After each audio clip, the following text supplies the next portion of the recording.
The world we once knew has been lost to shadow. Was it sundered in fire and brimstone? Drowned in flood and rain? Was it tragic decadence? A great fall? Unspeakable corruption? Or did the awakening of magic destroy our world? No one knows for certain. Reach through the shadowy mists. Find a fragment of land infested with shadowy corruption, yet lit enough to find your way.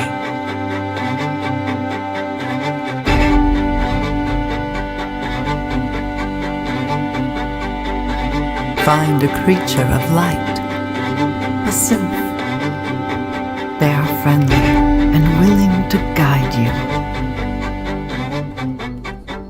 Perhaps the two of you can find other survivors. Perhaps this land can serve as a shelter.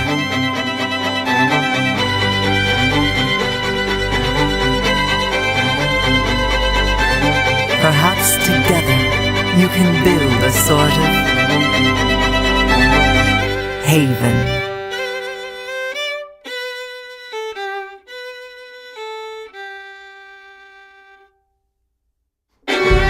Forge friendships to save the world.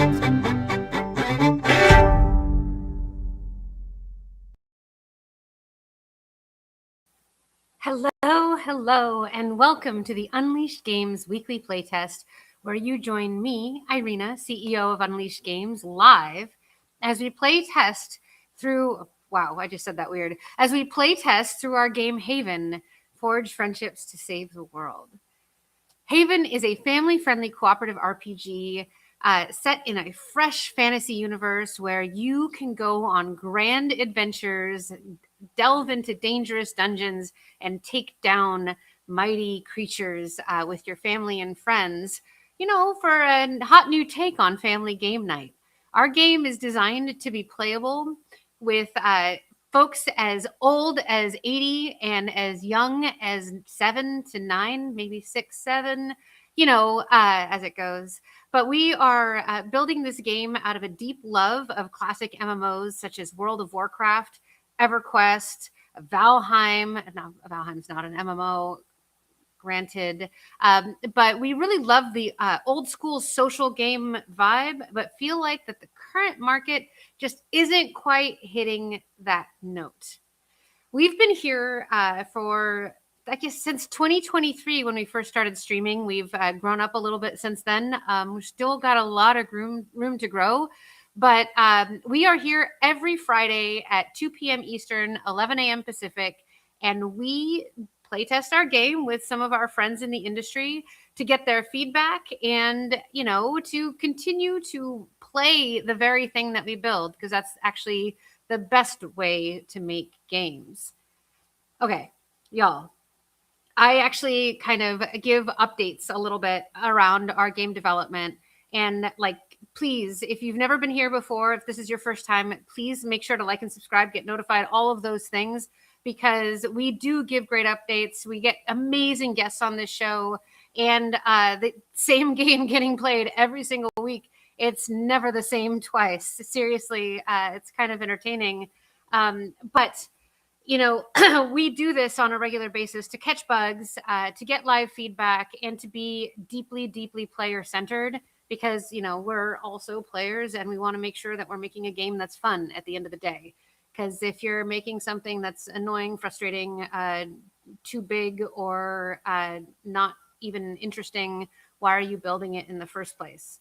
And the way that you find that out on any project that you're ever working on is by using it. So, like that, what I said before, little updates that we have. The team has actually been hard at work for the last few months, not few months, the last few weeks, trying to get character create going. Character create is a big thing when it comes to MMOs because players want to be able to see like themselves represented in their main player character. Because as like an isekai story type of narrative in an MMO, you want to be able to represent yourself. And that's hard to do in like these deep narrative first person or single player games. You actually focus on a pre-built character that has a story that the entire game revolves around. But in an MMO, it's completely unique. So we don't want players limited to any specific gender or any specific like hair color, eye color, skin color, and also like, you know, how they show up in the world in terms of their class and abilities and how they engage with content.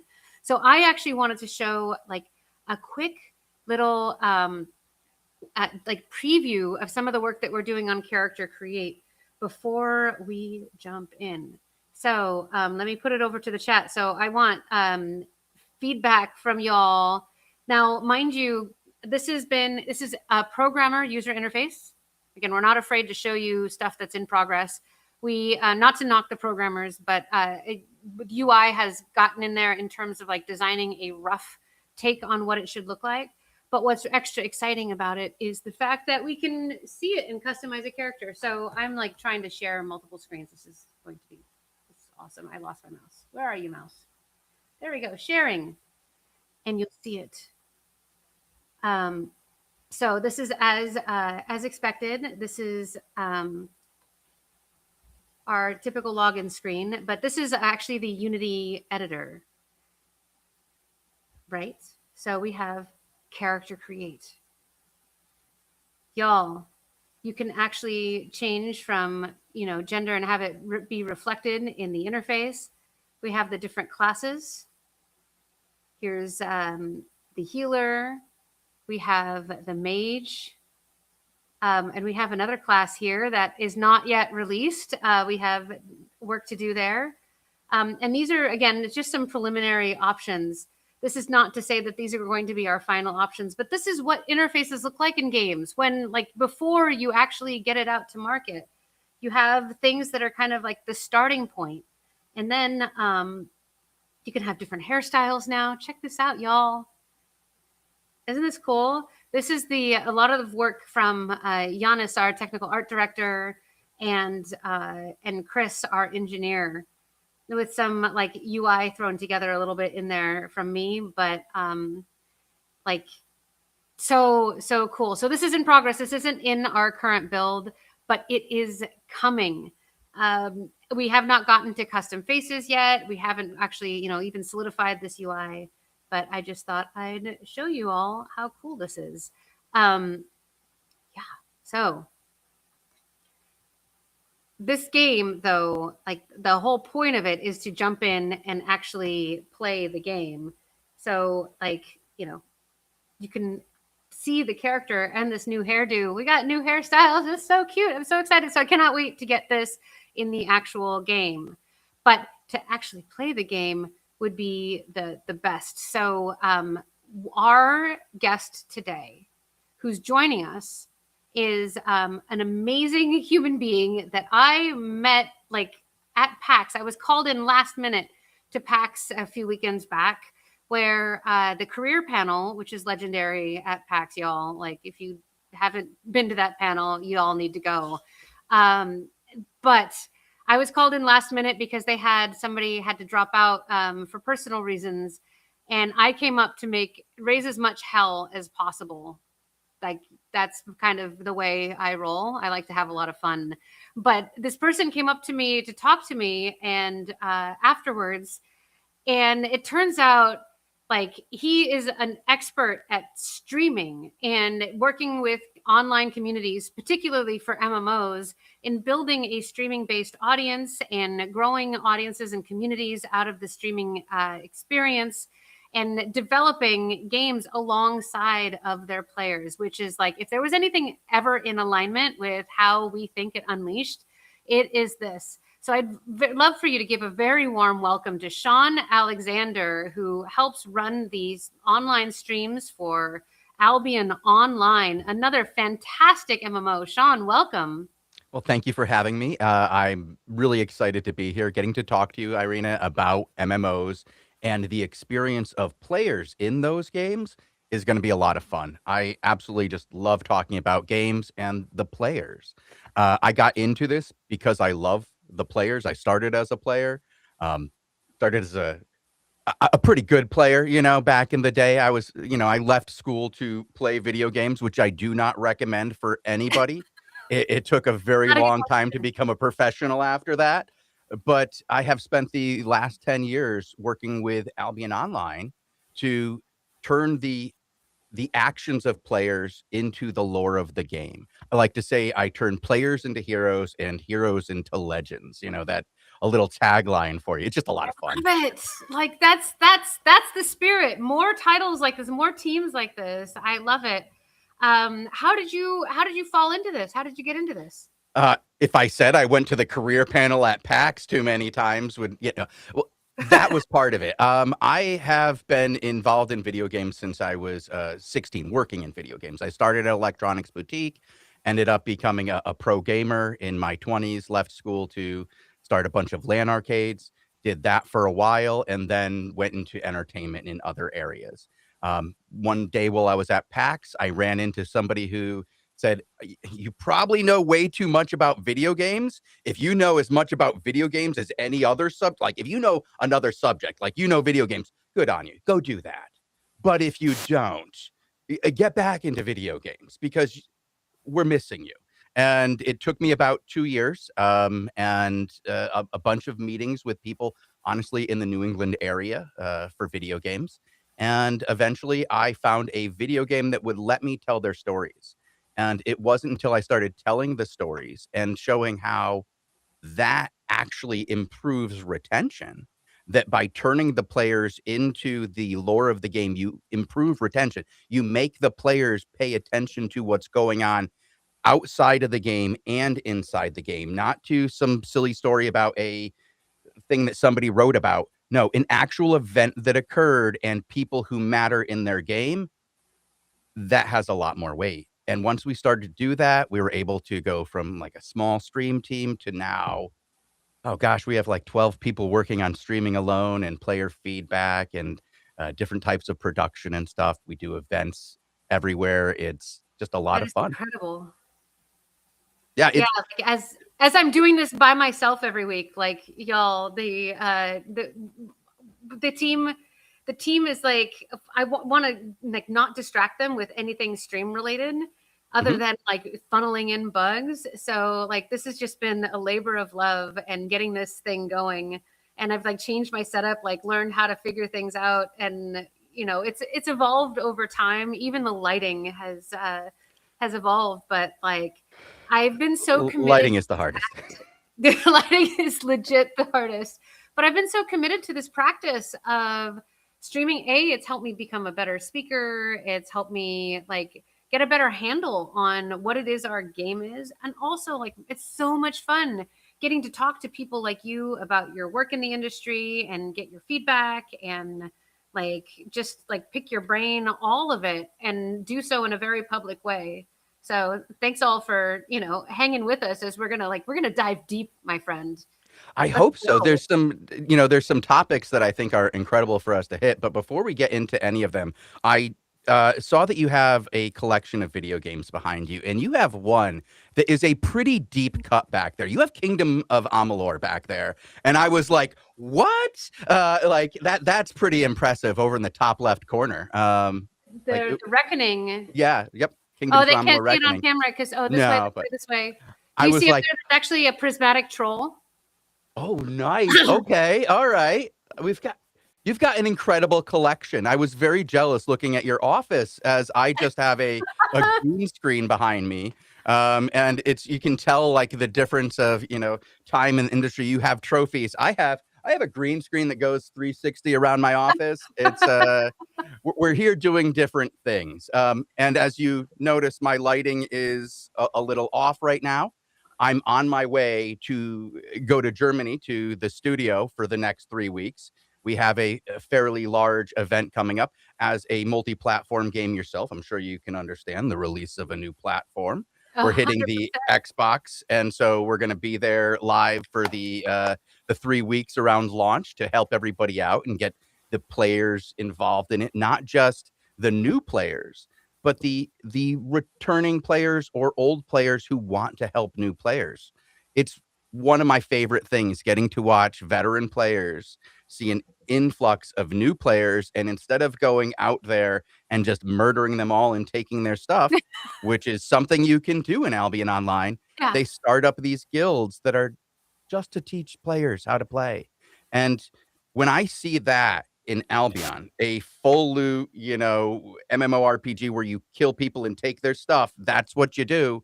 I see what you're doing with this idea of cooperative gameplay, of friendly gameplay, of making friends in games. And I go, that looks like it's fun. I see that's what holds people in the MMO, that we have a very dark, very, very different than yours kind of game, but it's still the same things that get people to come back. It's still those things that make those relationships. It's the cooperation, it's those friendly meetings, that you have. It's when you meet a challenge and somebody has the opportunity to not help you, but instead chooses to give of themselves and actually help you. And that matters so much. Like, that is so much different than just, okay, I'm in a lobby and now I have another random person, in my lobby just screaming at me to get good. Um, when you see those people give of themselves, that makes you want to do the same back.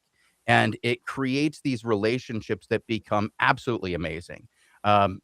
We've seen it in MMOs for decades now, since EverQuest is where I think of the first ones, the first, dynamic relationships. Yeah, yep. I saw that you had Linda Carlson on a couple of weeks ago. She has some great EverQuest stories as well. Very much looking forward to EverQuest Legends. It's talking about fun 100%. Like, games with I think friends. this Friday is the deadline to sign up for beta. FYI, EverQuest Legends, a reimagining of the old school EverQuest, same graphics, new UI, Mhm. and some game system changes. Like, I'm hot to trot for that beta. Will I There's have some time really to fun play? things. Yeah. I don't know. Right? Well, that's the thing, is, do you ever get time to play other games? It's so hard to Legit. learn about games once you get into the industry. We spend so much time with our game and the systems of our own game that it's hard to see the advancements that are made in the industry and learn from it. So much of what we do is from that learning from the past in gaming, probably more so than most other art forms, but it's so hard once you start. You just don't have time. It's very hard. Absolutely. Actually, the way that we think about our game is that we're building for that, like, for that person who's longing for the EverQuest and World of Warcraft experience, but that doesn't have the time, Mm. So, right? like, for drop-in kind of gameplay, I wanna play Dungeons& and Dragons, but I only have time for a single session kind of, player. Exactly. And you can, and your deep investment in the game, if you do have time, is more in how specialized you can become rather than how powerful. So Mhm. that the power level is, like, not the differentiator. Because if you have a power level disparity, that tends to bifurcate your audience. You get the Right. epic players versus the newbie players, like you were saying. It's like MMOs classically have multiple tiers of gating to be able Mhm. to access certain kinds of content, and we are imagining, like, eliminating some of them and like keeping certain ones in place, the ones that actually feed social engagement, like, content being too hard to defeat by yourself. Mhm. We think that that's actually a healthy blocker, because then you perform the behavior that we seek, which is finding new friends, finding people to help you out, not taking on things alone. So we make the game challenging in that way, requiring more bodies and more functionality and more specialized functionality. Mhm. Um, The idea so of specialized functions is great in building groups as opposed to power scaling. When you see what has happened with so many people in games that are supposed to be multiplayer, going, how do I min max my character in a way to play and repeat the multiplayer same. content rather than just do the simple act of, hello, would you like to join me? It's so hard to encourage people to make that first step. And if you can very early on in the game teach that there isn't a power level that you can get to, what you need is a special skill. Like you need to have somebody with the cooking skill so that you can make the correct food, so that you have the correct buff when you go in and you fight whatever, or when you try to solve whatever puzzle. Adding those skills as a flat base and saying you just need somebody who can do A and B and C If you is want to more like real expand life. your village in this way, you need a certain skill set to be able to provide the trade skills to, like if you need a farmer in order to be able to have a granary and farm fields. And so Mhm. somebody has to max up that trade skill, right? Same, yeah, exactly. Exactly. And you find these skills out in the wild. These don't just get served to you. These are skills you have to find NPCs out in the wild And that learn. will Okay. and you learn out there. You acquire your first seed out in the wildlands to be able to bring back and farm. Not that we have farming yet. We're working like Well, that's it's conceptual. It's all well, like you're at the conceptual phase, and I love this phase where it's all just fun ideas. everything is Like, like sky. when you're talking about this, I'm reminded, since we were talking about EverQuest, I'm reminded of one of the most memorable things that ever happened to me in EverQuest was I got on a boat, and the boats are usually like 5 minutes of boring. You really don't get to do anything. But there was 100%. an ogre there, and he taught me how to speak dragon, and nobody knew how to speak dragon. And so I learned how to speak dragon in EverQuest from a player. And just the interaction of them talking to me in dragon, eventually you learn it. And then I had a Boring skill that I could teach matter. other players. And that was very neat. It wasn't about getting to the top of the pyramid. It wasn't about getting the fanciest gear. It was about having something that somebody else didn't have, that other people wanted, and I could just spend time with them in order to give it to them. And that made personal connections rather than like watching bars go up and down, like the DPS Progress meters. quest. They're just simply like DPS meters are a tool of exclusion instead of a tool of inclusion. And 100%. it's how do you get more people involved in a happy way? And that's a huge challenge. I've been thinking about it since you did the panel. How do you get people to engage in a positive, friendly manner, cooperatively, while still feeling challenged so that they feel they need to make progress without getting to the end, like very quickly? And that is a very tricky task. We see it all the time, with MMOs tend to use rewards as the main thing they give people to get you to come back. There are three things to get you to come back. You have rewards, you have recognition, and you have responsibility. Now, if you focus on rewards, you end up having this is the top item that you can get. And if you have a flat game, eventually you get 100 of the top item, and then you stop attempting to get further.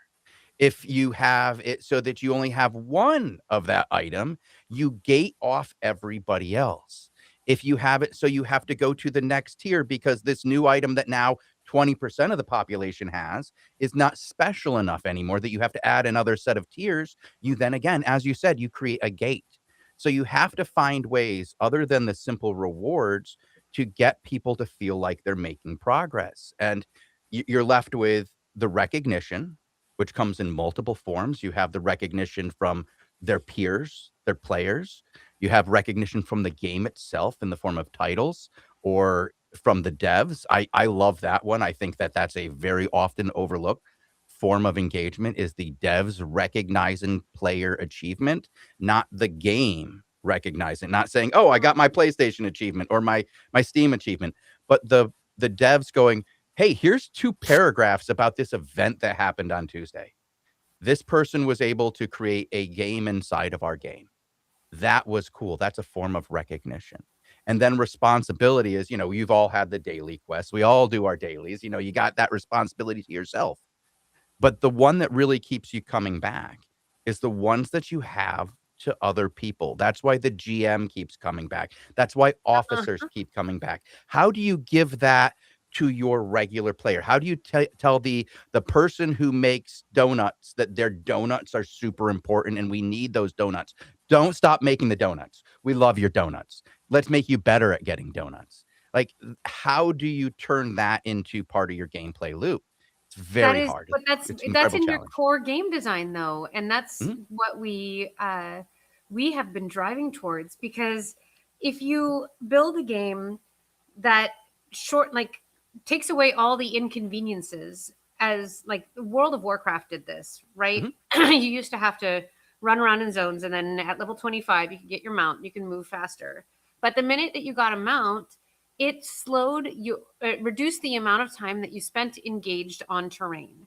And mhm. then the minute they introduced flying mounts, you never touched the ground again, and you only started interacting with your friends. So because you like pre-vetted them and pre-engaged with them, so the convenience factor of these like meta improvements actually took away from the core social game at the Mhm. higher levels. And that created this like tendency to pocket communities, and you just clicked out because of a simple gameplay change. Same thing with random dungeon finder. The minute that you stopped having to ask somebody, hey, do you want to hit a dungeon with me, and it just became an interface click, everything became transactional. And Mhm. it was no longer about connection. It was about getting into the dungeon and in and out. And I guarantee you that the chat rates went down in a 100%. dungeon Yeah. of getting from end to end. You could actually probably use that data to measure how negatively it impacted the social interaction. And so, like, one of Absolutely. my favorite parts of EverQuest, and WoW had this too, but not quite. It just basically you had a buff for yourself, and you did give buffs to everybody else, but it wasn't core to the culture. But in EverQuest, there were certain buffs that only certain classes had Mhm. that I you was would just thinking hunt about, like, the down. enchanter earlier today as, I was looking at Yeah. different skills that you are you the trick with the enchanter, though, and this is where I was thinking, you come to a problem is, how do you make it so you can have more than one enchanter? How do you make it so that you can't say, "I only need one of this skill," because then you run into that same development problem of exclusion. How do you get more people in the process? And all I can think of is, well, if you have somebody who's, like, the best at it, if their ability to do their skill better is improved by having students, and it takes some of the tasks off them, Well, you that have could to be a way to do incentivize. it. How do you make it so you have to complete, like, just like regular life, how do you make it so that the junior level is taking some of the burden off the higher person without making their job no longer fun? Like, how do you still give that top person responsibility, but slot the lower tier skills into assist level that remove burden and overhead rather than just improve, like, output? Because if all you're doing is improving output, you end up in the situation of You end up in min-max. a min-maxing race again, right? Yeah, And and it's you're so gonna take hard. the most effective. You're gonna be biasing your numbers. Look, that's like the venture capital market right now. They're biasing from numbers without consideration of the human beings that are Mhm. driving them. And sometimes the right personality doesn't have the success rates of the others because of inherent biases. But we won't go there. Um, but like when it comes to EverQuest, one of the things that I thought, like one of the key things that we debate and we've debated on and off again on our team is group size, right? Like Mhm. 5 players versus 6 players. There's a huge dynamic difference between the capability and the difficulty of the encounters, depending on like if you have your tank, Groups, you or yeah. your DPS, and then do you have 2 extra slots for like function or like extensibility, or like is it a 4-person group? Like there are deep deep-seated implications on very, very basic decisions. We had this challenge with WoW when we were Mhm. first establishing the population size of a WoW server. It's about 3,000 players, 1,500 people on each side on Horde and Alliance. Why? Because once you have more than 1,500 people, you can't get a sense of a community. You can't know that many people. It's very, very Computing is hard. Yeah. cognitively limited. So we use Dunbar numbers quite literally to scope down the size of the community. And also the same thing, Dunbar numbers drive our gameplay around buffing. Tozeb has a point about buffing. He says buffing people you met on the road in early WoW was basically saying hello to them. Loved that. And that is exactly it, right? What happens when you start flying from yellow paint to yellow paint? You stop engaging with the world. When you stop engaging with the world, you stop engaging with the people you meet in the world. Like you have a very dangerous line between um, quality of life and I'm driving by the ghetto. Like you're not gonna stop to the thing that you're no longer in anymore, right? The low And levels, that I'm not going to like bother. it's I'm not stopping in these low level places anymore. There's nothing of interest here. The only thing that happens is it slows me down. And so you see the yellow paint being once you get to a certain level, the only way you can keep up to keep your community like that you're playing with is to race. You race through the content from 50 to 60, 60 to 70, 70 to 80, whatever the We new had a leap is. whiteboard to see after every expansion, like who was the fastest to get to the Ri- next level cap, right? It's And it's how long it would so take. It was a pool, but you should be disincentivizing that.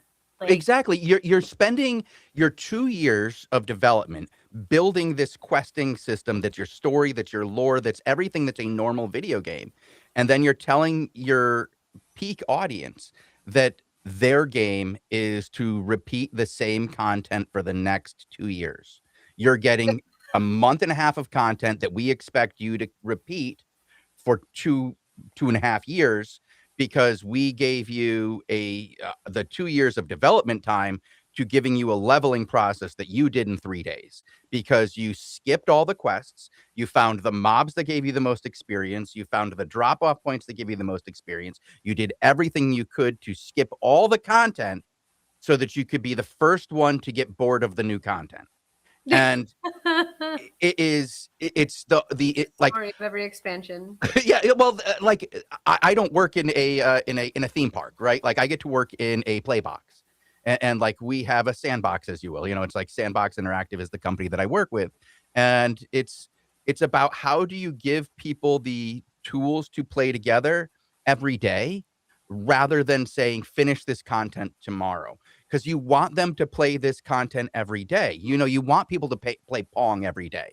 Pong doesn't have levels. It has one engagement with another player that you do over and over and over again, but it's fun. And if it's fun, you'll do it Because every it's day. skill-based at the end of Right. the day, right? And the problem is when you start layering different metas and mechanics, you shift from like the skill base to the strategic based.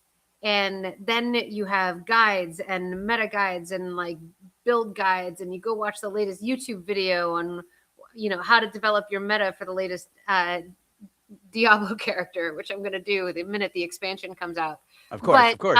You can't be left out. Your teammates will get mad when you're not doing enough DPS. 100% when it's all about DPS. But it's like, to me, buffing is like the lowest rent gift that you can give to anybody. It is a small I moment still of your remember time. Spirit You of the Wolf. pause. Like, yeah, I'm still I need like Sal, waiting for my please. clarity. Like, Sal by the Druid Circle. yeah, let's go. Teleporter dropping out sows like just every day. Like there's so much Port to Kithakor. social interaction from that, and that's where you have that Reasons limited for group that social has the interaction.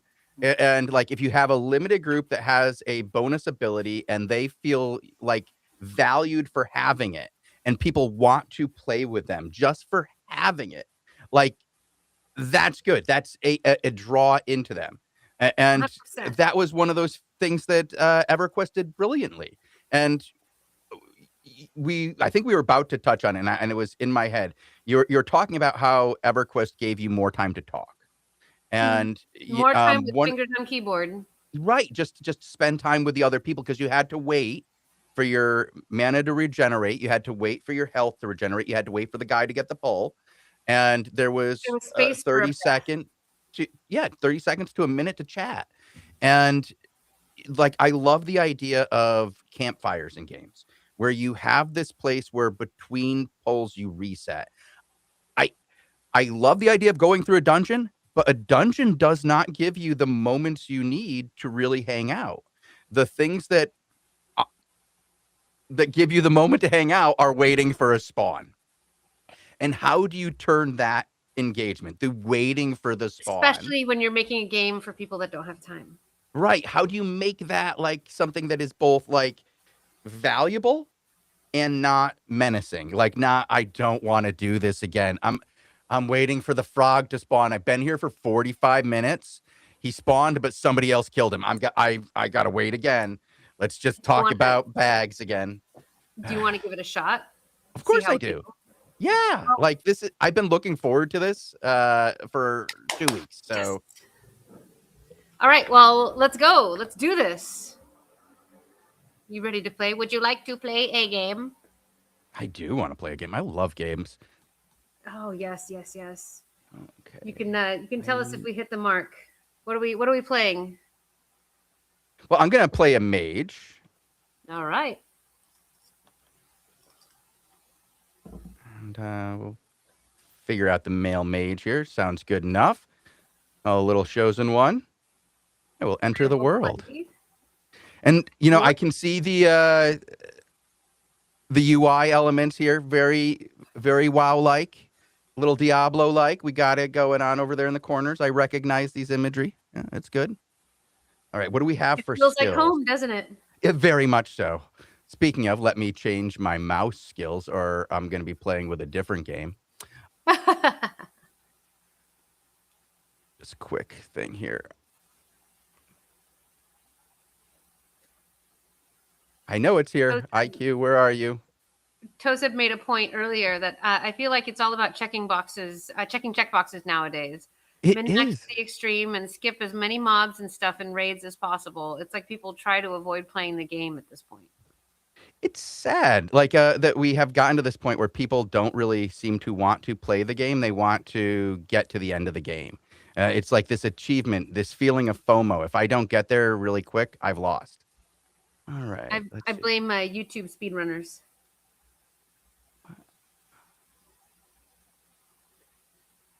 Ooh, I got quests.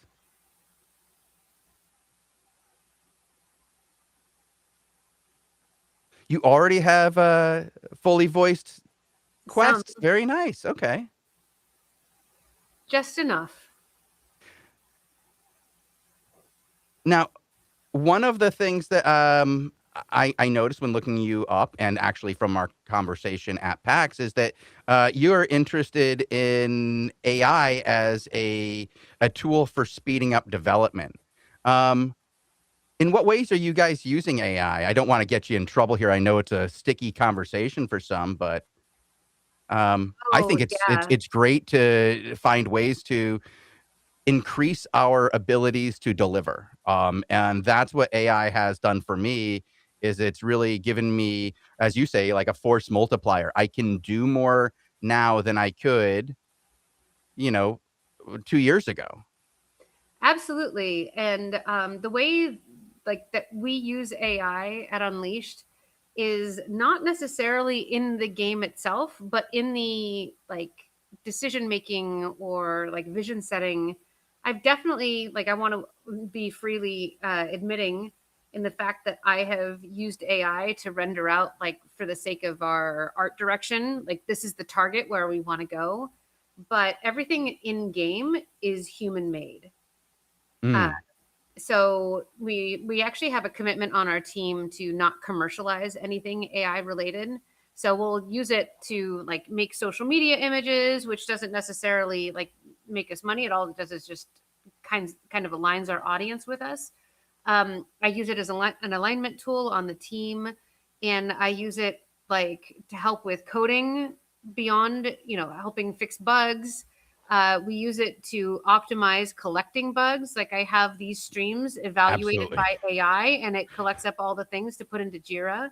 which we were trying to figure out how to automate those bugs into Jira so that we're spending less time, being Jira jockeys and more time actually fixing bugs. So finding ways to optimize our workflows and create automations are 100% on the table. Like building out a budget for the team. If we want to change the budget, I can build a new budget like in an hour using AI, whereas like changing my existing budget that I'm just making a new iteration of is actually more error prone that way, and I can really like break things. So getting a better handle on our business plan, getting feedback on our pitches. AI is really an incredible tool, but we choose to deploy it in ways that make us more efficient as people, not necessarily like replacing jobs, if that makes sense. Exactly. That's what we try to do is we try to like, there are things that I can do that I can't do as well as I would like yet. And there are AI tools that will help me get those done.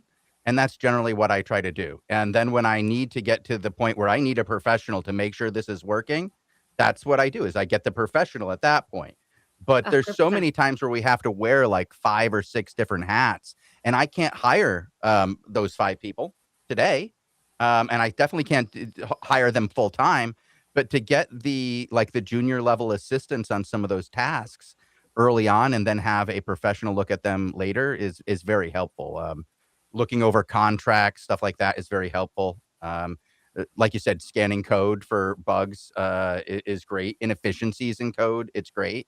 Writing code, not really great. No, not the best. No. AI has gotten me into a pickle when I asked it to make a change to a UI, and it went through. Cursor did this. It started adding like this a null check on every single UI element in the game, and I'm like, no, that's not I don't what I need was that. intending. Just make this change to this one particular object.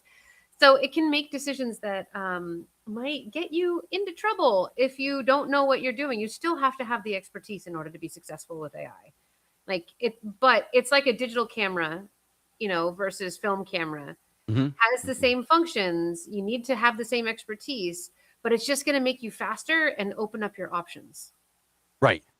And it also helps you just learn what you don't know a little bit faster. Oh, Is something yeah. I also found out is like it just opened me up to all the areas where I didn't have, like to my blind spots in certain areas of development and stuff. And that's been really quite helpful. No, I see you're I, wandering around collecting shrooms. How's I it love to going? collect it. I've killed 2 animals, the kraken roots here. I have got my wood. I have completed 2 quests. It's pretty straightforward so far. I'm not having any issues. I have to find some shamblings here. Build a fire. Okay. And now I'm getting into the next phase here where I have to do some building. I might have to learn some new UI elements here. Okay. I'm guessing that. Oh no, that's the teleport button. Okay. Oh, hold on. I'm going home. You can escape if you want. Hey.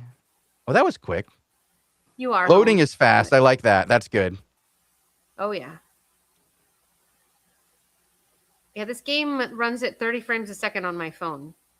Not bad. Not bad at all. Cross-platform is one of those things that if you have cozy elements in your game as well as challenging elements, it can be a fun thing to do multiple things here. So let's see. Where do I have the build menu? How do I get to that? We got a backpack, equipment, skills, character. Oh, we got. I'm guessing it's the hammer. It's the hammer. I found it. Okay, build it. We're gonna build it right there. Okay, I need to add 1 wood. Okay. Oh. Where did you put your marshmallows? They're not in my inventory. Clearly, you need to fix that soon. So I have a question here. So one of the issues of MMOs in general is ability clutter. And I see that I already have a full bar, and now I have like stuff I want to use.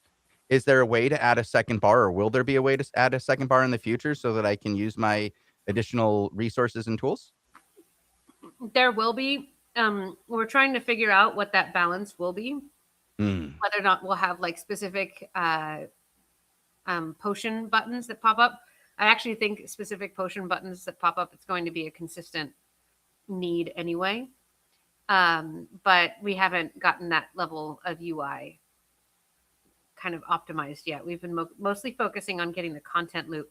Also, just for the sake of awareness, anybody watching, we have all of your abilities given because this is a demo build. It's not necessarily a production progression build. You would get your abilities throughout the different levels in production. But for right now, we just give you everything for the sake of being able to, you can play through the core loop in about a half an hour. Okay. So you built a house. Yeah. Now I guess I have to click on it and add some materials. Here we go. Click on the wood. Oh, I don't have any wood? It says I have no wood. Click on the wood in your backpack. Oh yeah, there we go. Okay, there we go. Add it. There we go. Oh, it looks like you may need some help. Hold on. Oh, hello. You got fancy armor. Look at that. I can help you out here. I like that. Yay! Congratulations, you built a house. I like how jump is just cheer. Like, yay. Okay. Okay, what I got dance. Okay.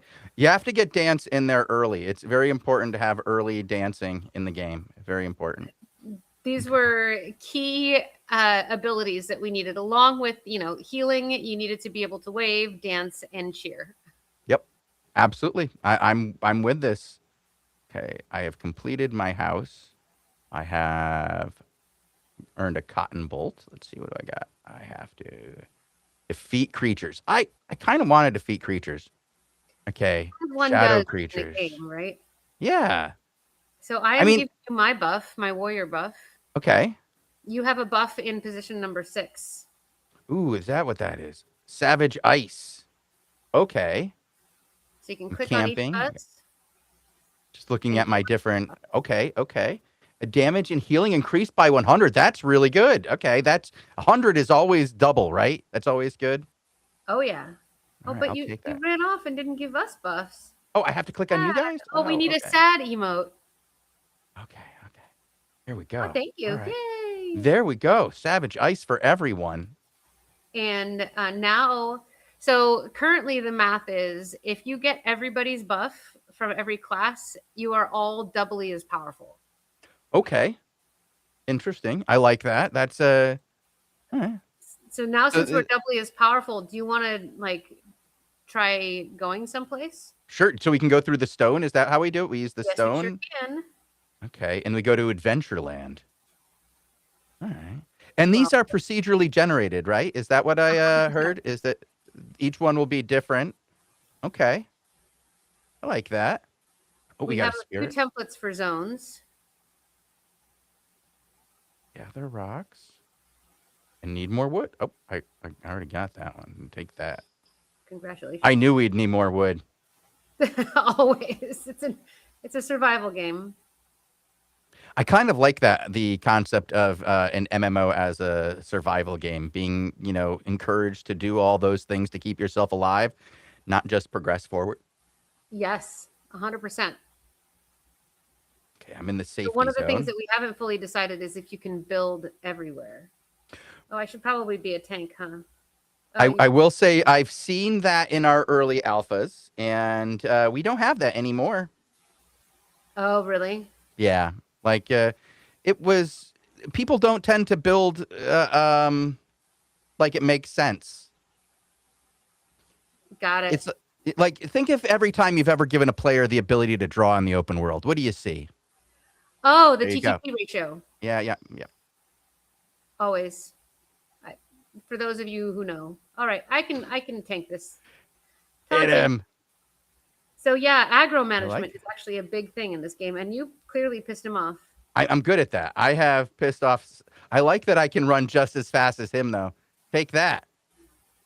I'll need some stamina to run out at some point. Okay. We killed them pretty good. Yeah. All right. I'm good at this. Ooh, more mana potion. I always need the more mana potion. Joseph says, I do not know. Please explain. Okay. This is a family-friendly game. I'm coming from a non-family-friendly game. I'm sorry. I can't explain that here.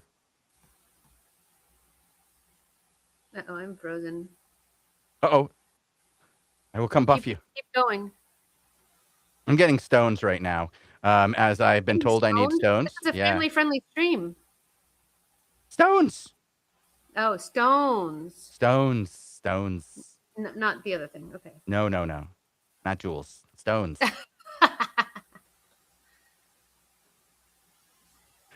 I will say, my first time streaming professionally, I did drop some words I wasn't supposed to drop, coming from the live stage performance where, that was the norm. And I turned very green on my first stream and then had my German coworkers all laughing at me back in Berlin because they don't care about that stuff. No, and that they was, do not. It was very nice. I was very, it was a nice moment.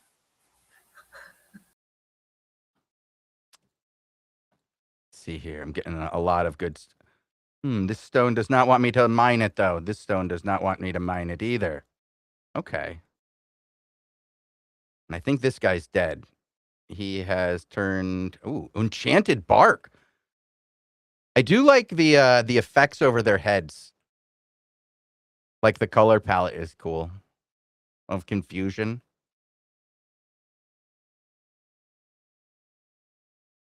Let's see here. So as a what is our loop? What do we generally do over and over when we come into these little worlds?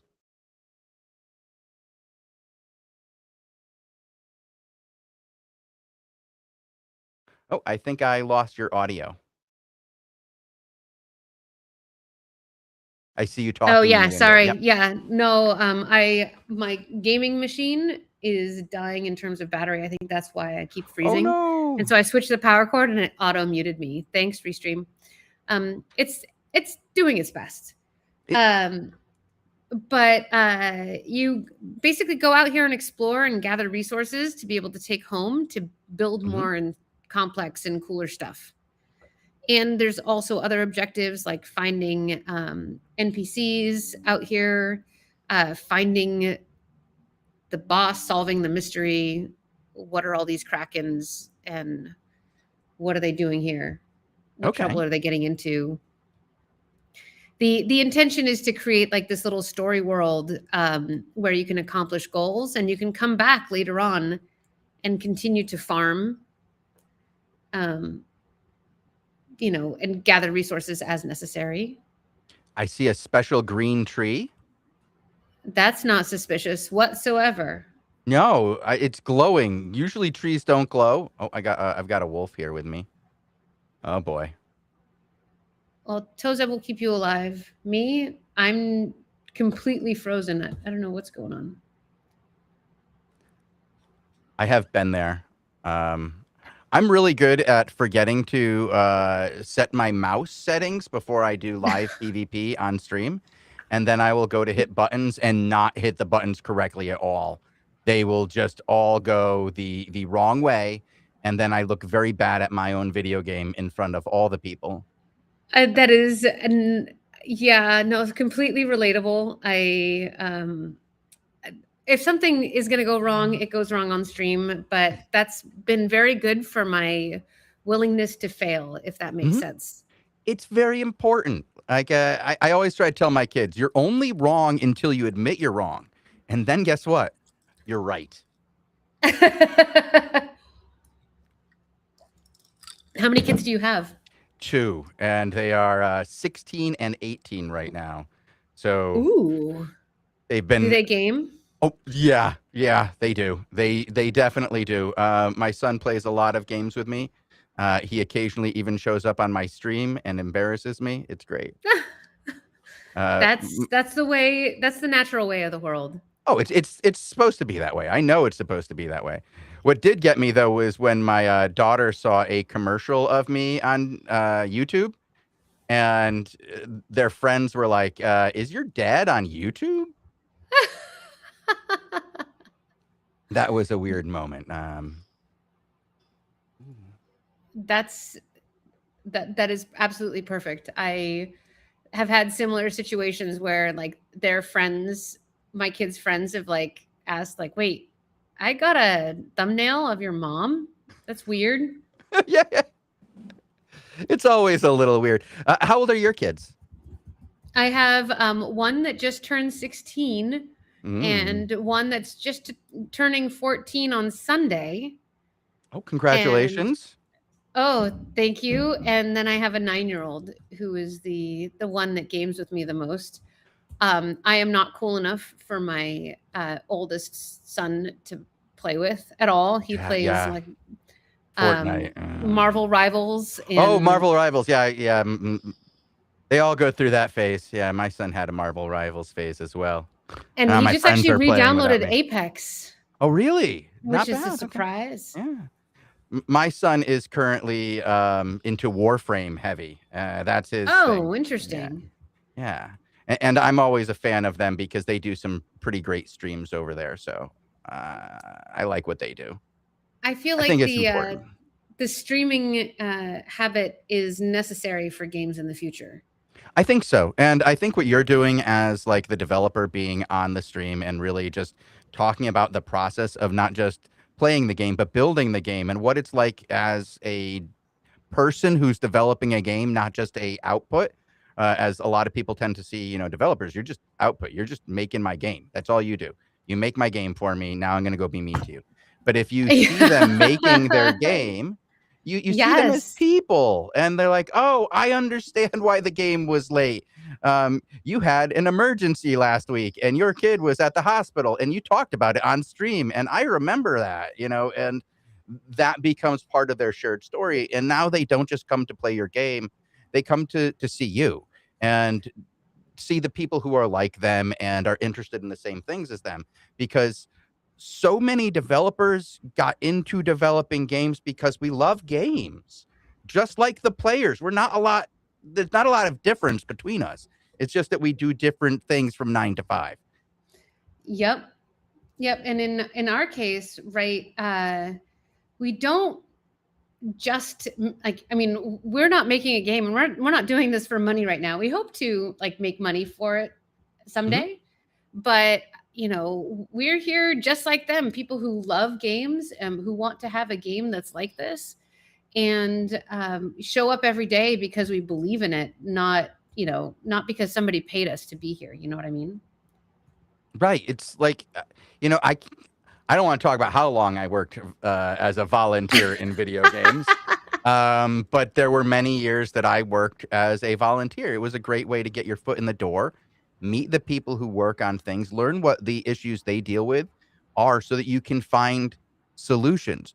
Because even if you're not like a programmer or a designer, there's a lot of places for people in video games. There's so many normal things that Oh my need to gosh, get yes. done. And It's a business at the end it of the is. day. And a lot of people don't realize that until they start meeting people in the industry and going, "Oh, you're talking about your accountant? Like they're part of the Yeah, team?" there's Yeah, gaming they're huge. accountants. They're a huge part of the team. We don't have accountants. Nobody gets paid. And guess what? Everybody wants that part of the week. Everybody And likes Friday. Tozub says, I always put devs on a pedestal. I was mind blown when I was contacted by a certain dev on a certain social media.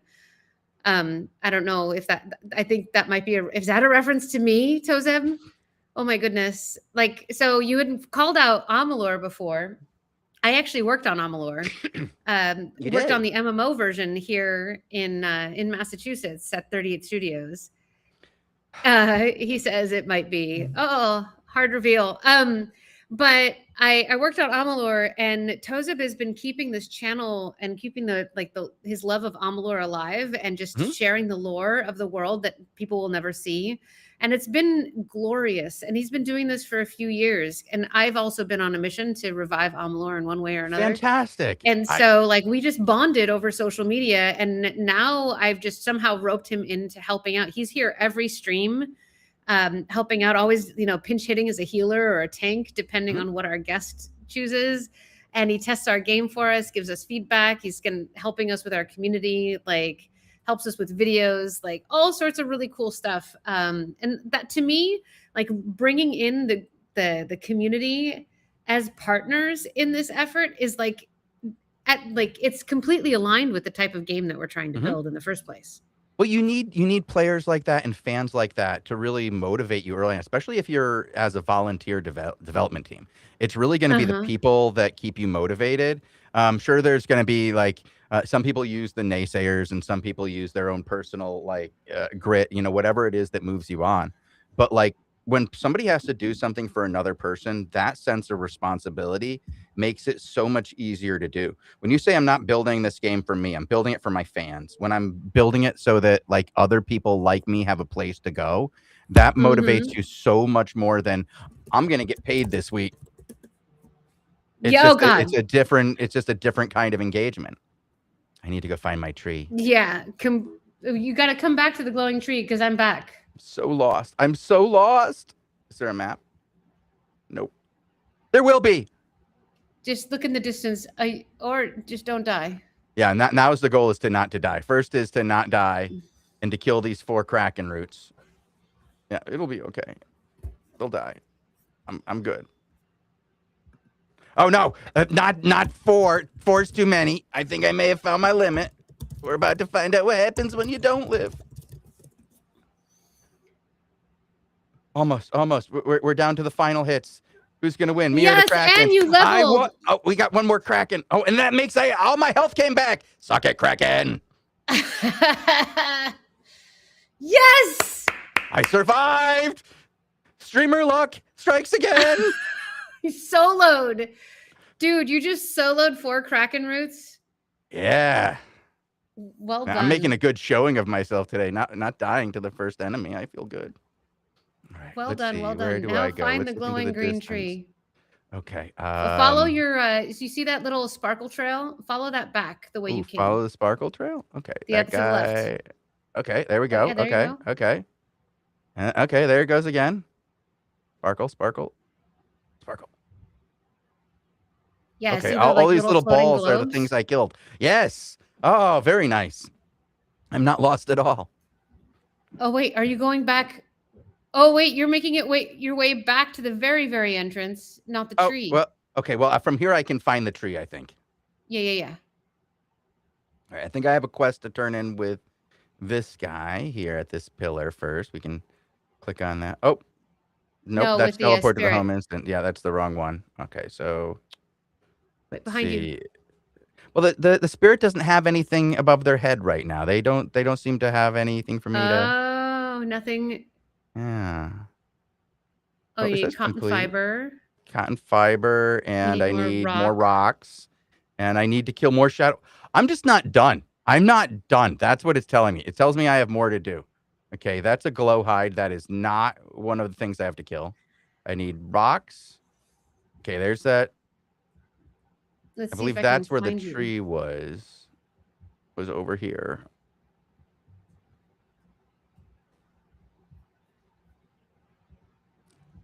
So what were you saying before I got lost? Because it was entertaining to me.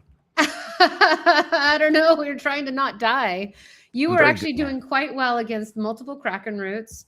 And did you just have a moment where you just feel like you pulled it out of the box and you didn't think you'd make it? Yeah, I was like, yeah. But again, I cheated because I leveled. And I do love that moment when you get that level and it gives your health all back and you're like, I live! You all die! And it's like, yes, I'm good. I'm just lucky. Sometimes that's all it really takes.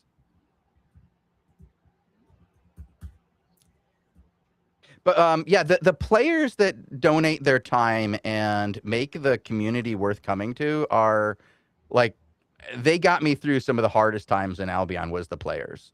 Like we went through some really hard times as a game. We got DDoSed and the game was held hostage by pirates. Oh no. And our CEO said, we will not give in to terrorists, and they wouldn't pay the ransom.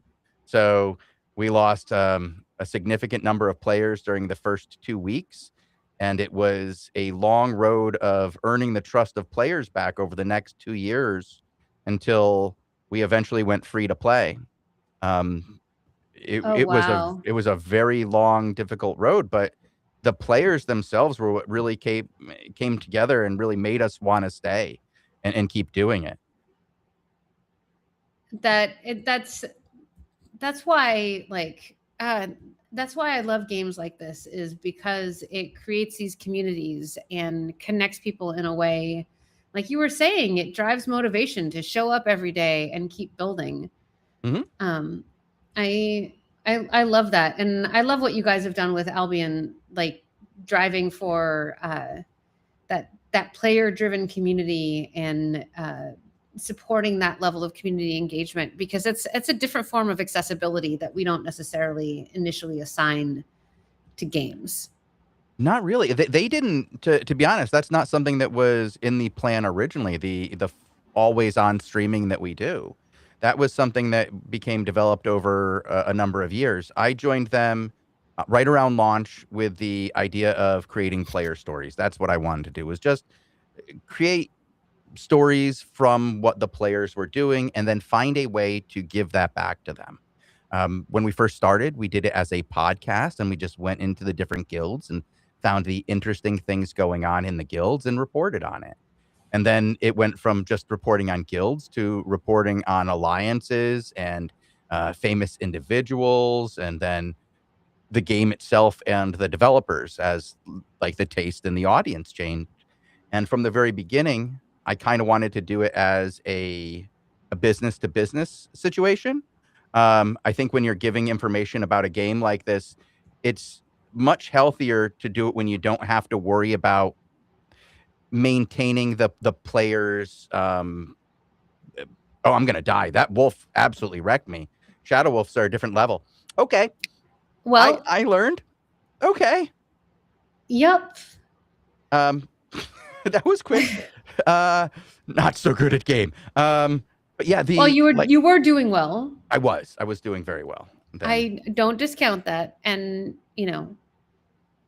well, I'll teleport home. We can all find each other again. I think I lost my buffs. That's what happened. My buffs That's ran exact. out. All the buffs are gone. Yeah, and so all I the wasn't buffs are quite gone. as All the buffs powerful. are gone, and we're just a little weak. Very we weak. should all buff each other again before Yeah. we go back and get into more trouble. I need more buffs, to be honest here. I will meet you at your house. When we started, it was not necessarily the idea that we got to, and we learned through the process of just being on all the time that you create a home for players that's kind of outside of the game, right? Like, it's a place where they can go when they're not able to play. And if you're a drop-in game and that's what you want to be, you want to have like the ability to take short sessions, you need to give people other ways to be engaged with their community when they're not just playing. And the stories of others that they can identify with were a great way to do it. All right. Absolutely. You find people who are into the same thing. Mm-hmm. You find your crew, your community, your tribe. Exactly. And it's been really funny as we've done this. We've been doing it so long that we have people who just watch the stream and don't play the game anymore. We had somebody who's came in and said, "Yeah, I've been watching for 3 years and I haven't played the game in 3 years." And I was like, "Wait, what?" He's like, "Yeah, the shows are really entertaining and it's really fun to just follow the community and just like know what's going on with the people who play my game." And that's an interesting thing. It's a way you can make retention cheaper. Like we always talk about how hard it is to get back a new player or get a new player. And traditionally in gaming, especially in MMOs and live service games, it's cheaper to get a new player. You just advertise and show your game to somebody who hasn't seen it before. But somebody who's played your game and gotten through that initial experience and gotten through the initial, like, this is fun and I've learned something part of the game, that initial dopamine drip, getting them to come back after something pushes them away is incredibly hard to do. But if you come to give the center them of town. In Adventureland? No. Come back to the center of town. Okay. Oh, okay. Here we go. We're building another thing. Okay. Ooh, multiple builds. Okay. How do I help? Double click on the there we go. Yep. Okay. And it needs some wood. So add the wood. And then it needs some clay. And then it needs one of those, a built site, okay, and then some stones. I just have all that. I picked up all. Look at that. I just know how to pick up stuff. You do. That's one of my favorite. Now what do Okay, we so we do? still need cotton bolts, it Oh, looks like. I don't. I only have one of those. Yeah, I didn't have enough of that. Maybe Tozeb has some. I was hoping we'd get enough stuff while out. Oh, yes. Double click on it. There we go. Doing a little helping. We can all work together. So is with the idea of like professions, is that one of the ways you will be like giving different skills to people, using that as a different way you can help out? Absolutely. You can currently crafting is pretty universal, but we're going to create, you add on forges to your house to be able to expand out, and how you customize your house customizes what your player can do. Mm. So your Okay. house is kind of like an expression of your capability. That's interesting. So like all of your like jobs, if you will, would be tied to what you have added onto your house, and then you build up your jobs by building onto your house. So that becomes like a Yes. motivating factor to go out into the lands to get that MacGuffin that you need to come back so you can upgrade your profession. Because you're not going up, you're going out. So Exactly. you've got like maybe like 3 tiers of up, but you have like 8 tiers to the side. Yes. Okay. Absolutely. Very cool. All right, I have to read these. So lots of quests. All the things you would expect out of an MMO. Oh, and we completed the arcane mill. Good for us. Okay. So this person can make armor that will allow us to deal with the golem. And the golem is our goal. Okay. Or do I get the parts from the golem to make the armor? Let me read this again.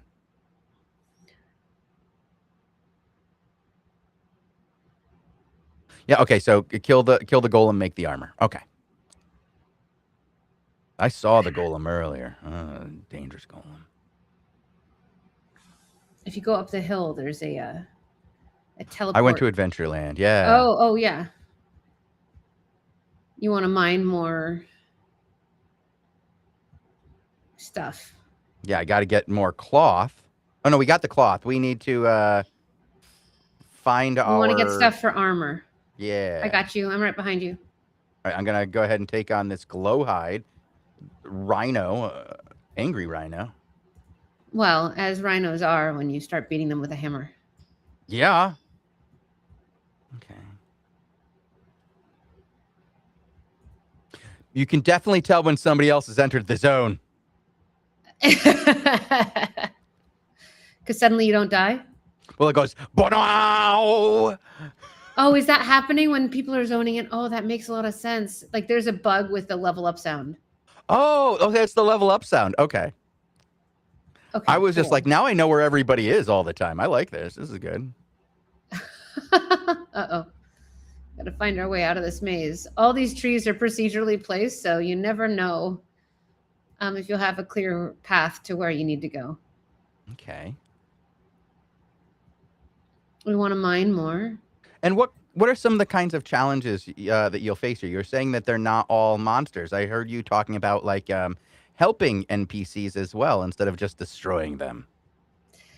Yes, those are some gameplay pieces that we're intending to add on soonish.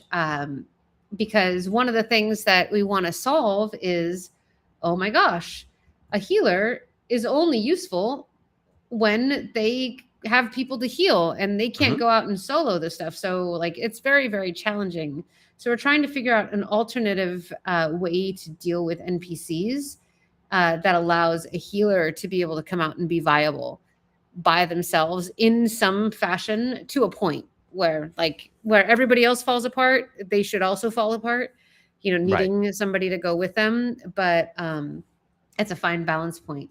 So one of the things that we want to do is, create a way for you to be able to soothe the shadow out of these creatures so they become nice again. Okay. Or like in the sense of the Kraken roots, that the Kraken root is defeated, or you can soothe it and turn it back into a tree. And then you can chop it down for wood. And it's maybe very special magical wood because it's been a Kraken root at some point.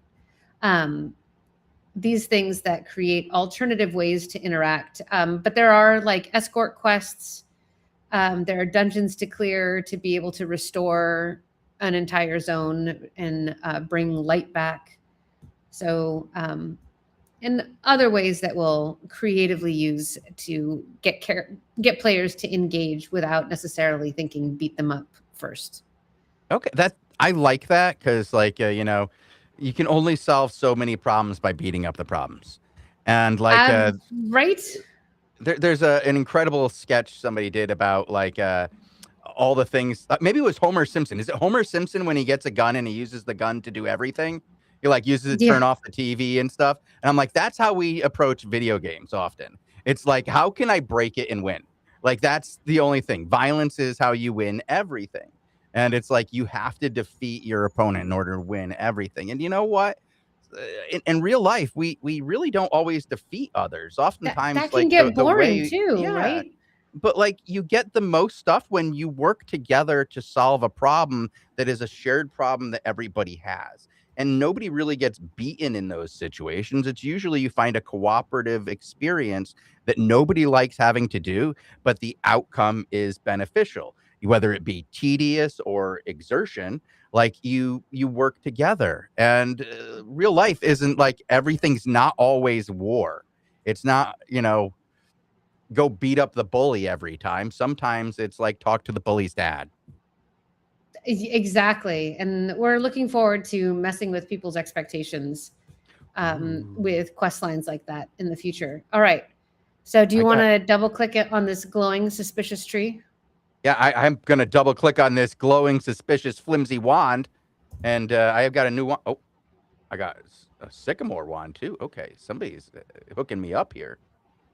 Thank you. Tozeb, I appreciate you. I appreciate your help here. Ooh, this is a lot more damage. Okay, Let's go. Yeah. All right, so I clicked on this tree. I have quests. I have to beat shadow dogs. That's the thing that killed me. Yep. They were not my friend, and I'm kind of scared to do it again. But we're gonna go out. Oh, we just left you. Wait, go back and click on the tree. Okay, go into the tree. Do the teleport because we just left you. We can't come back. That's okay. That's okay. I'll come back. Oh, I've got that bug for sure. Ooh, this is different. Okay. I'm gonna build a campfire up here. So here's the thing. That's a boss down there. Yeah, he looks dangerous. And there's some potential ads. So what I like to do is I like to build a campfire because campfires actually increase your mana and health by 4 if you stand around it. So if mid-battle you run out of mana, you can just come back here and stand near the fire. This is just out of reach of his AoE. Okay. Oh, I'm missing my tank buff. I have my tank buff, I think. I have. Do you have all of your buffs? I have all my buffs. Rested is starting to go away soon, though. I've got about 30%. Okay, yeah. So then we better get the show on the road. Okay, let's go. All right, ready? Yeah. Leroy Jenkins. Yeah, I'm a terrible warrior. I don't know if you are aware of Chad the Bird, but Chad the Bird does a fantastic rendition of the story of Leroy Jenkins. I love it. It's a puppet bird. As it should be. Mm-hmm. Now I need to go see it. I do recommend Chad the Bird for all of you out there. Good, clean comedy. Puppet comedy. We love this. Oh, we got an ad coming in. Oh, we got an ad. I'll tank an ad here. Take down the saber. Yeah, I got a freeze coming up. All right, just as long as Tozeb can keep me healed, we should be okay. We're gonna take down the ad first. Generally, we take down ads first. Always take down the ad first. All right, Yes, there we and in go. level 7. Ooh, health and Ooh, health meta back. reset. Yeah. Still doing okay on the energy right now. We got a good bit of it left. Good, good, good. I think we'll get through a fight. Let's hope for the best. We got this. I'm so proud of us. Bam, Taunt. bam. Taunt. We got him pinned. That's good. Like controlling where he goes is key to this fight.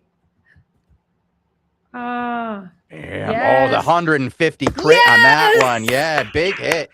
All right. Nicely done, my friend. I like the adding up of the different skills. So you have the water bolt that gives them the chilled, and then once they're chilled, you can freeze them, and once they're frozen, you can hit them with the ice spear because it does double damage to 100%. stunned creatures. Oh, look at that. Skills right off the bat, adding from one skill to the next, adding levels of strategy. It's what we like to see. Interesting ability progression.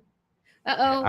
I gotta steal this stuff. I'm guessing it's my job to steal the stuff as the new guy here. My job is to steal the new stuff. All right. You get everything. What'd you get? I got a stick. It's a dragon blood staff that does more damage. Oh, I'm gonna put that on because it does 4 more damage. I got a sylph dragon. Click on it. Oh my god, I have a mount. Okay.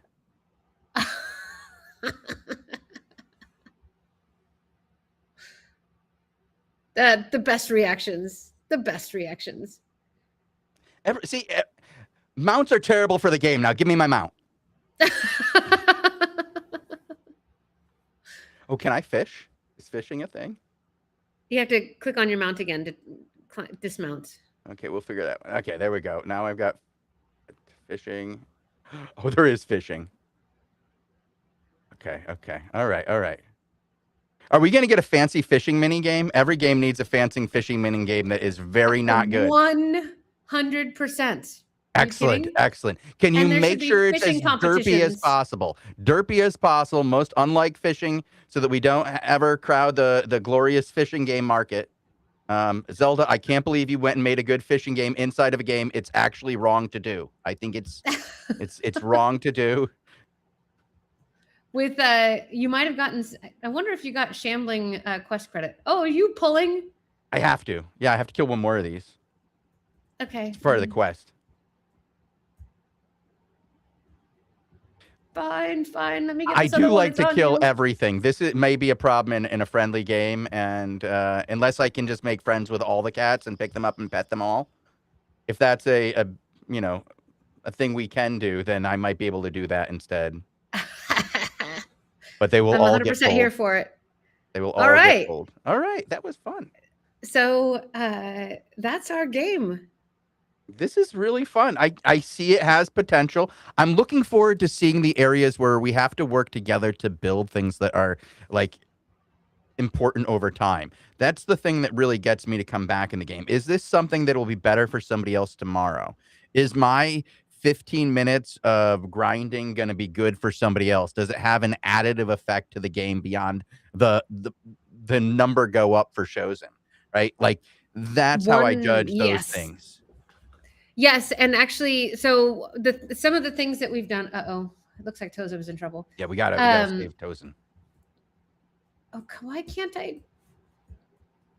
Come on. I do like that the enemies run away scared from me instead of staying until they're dead. Yeah. Run from me. Then they create chaos, right? Yes. Chaos is good. Controlled chaos is always good. So right now, in terms of our cooperative gameplay, we do have like a small dungeon that you can get into where you need to use your building skills to be able to progress through the dungeon. There are gates essentially where you have to build a bridge, you have to chop down some trees in order to get to the next section, kind of as a demonstration of how you can use those skills, just, even beyond just building your village. But, I think getting some building capabilities that go over time. Absolutely. We had that in Amalur in the MMO where you had a giant world battle where you had to all contribute thousands and thousands and thousands of pieces of wood and rock to be able to build this giant construction that would take weeks and weeks for players to work on together. We have aggro again. Oh, yeah. what? Respawn. We could do this, totes. Oh God. Have we ever killed Cobblemot twice on stream? No. This is a first time for everything. Yes. Let's do this.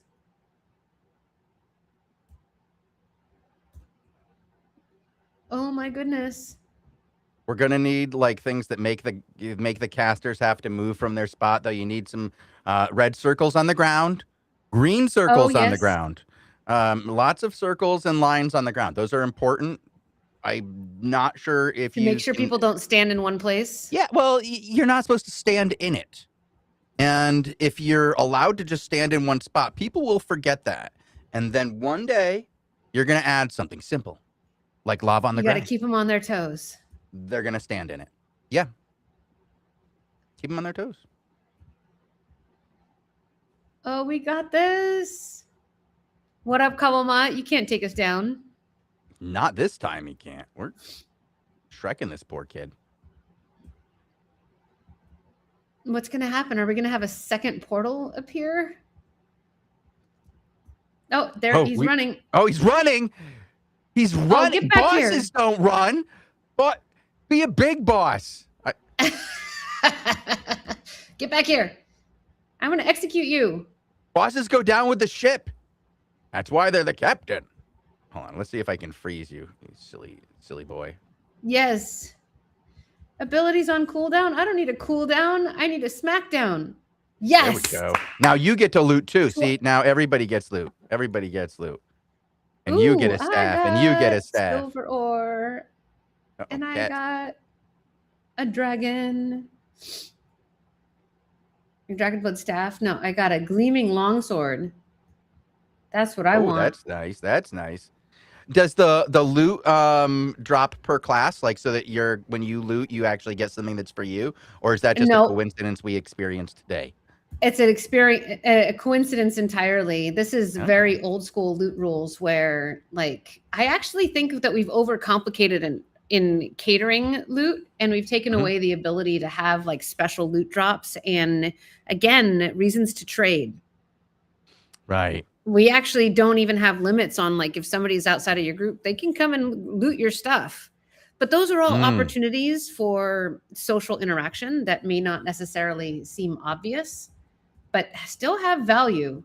But we'll figure out what the right balance is when we. Well, do you have the ability to, like, because we went into a portal to our own little instanced area? Are the instanced areas going to be just for the people who created them? Because then you already are going to be for everybody. Full social spaces. Anybody can teleport into here up into a cap or a limit.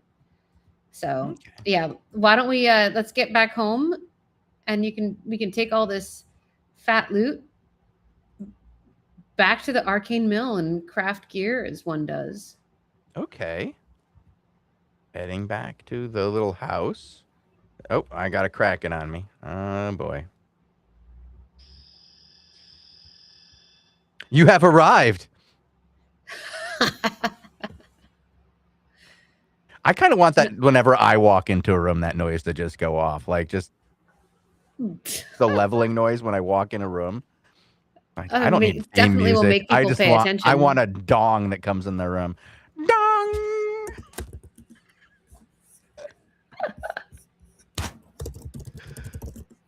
All right. All right. All right. Oh, I need charcoal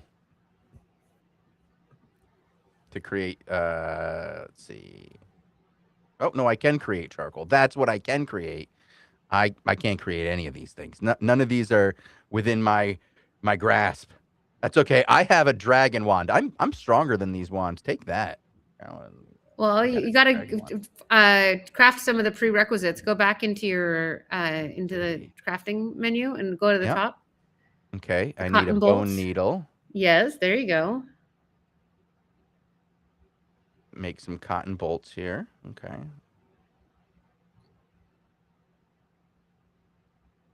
Oh, now I So can again, craft clothes. Okay. Okay, we're gonna start with a robe because look good, feel good. always, always. More cotton. Oh, I have cotton on my back now. Look, interesting. That was always there. Oh, I didn't notice That that. that's all. That's a Those quiver are full of scrolls. spells. Yep, that's what it is. It's a backpack full of scrolls. Okay, now I get it.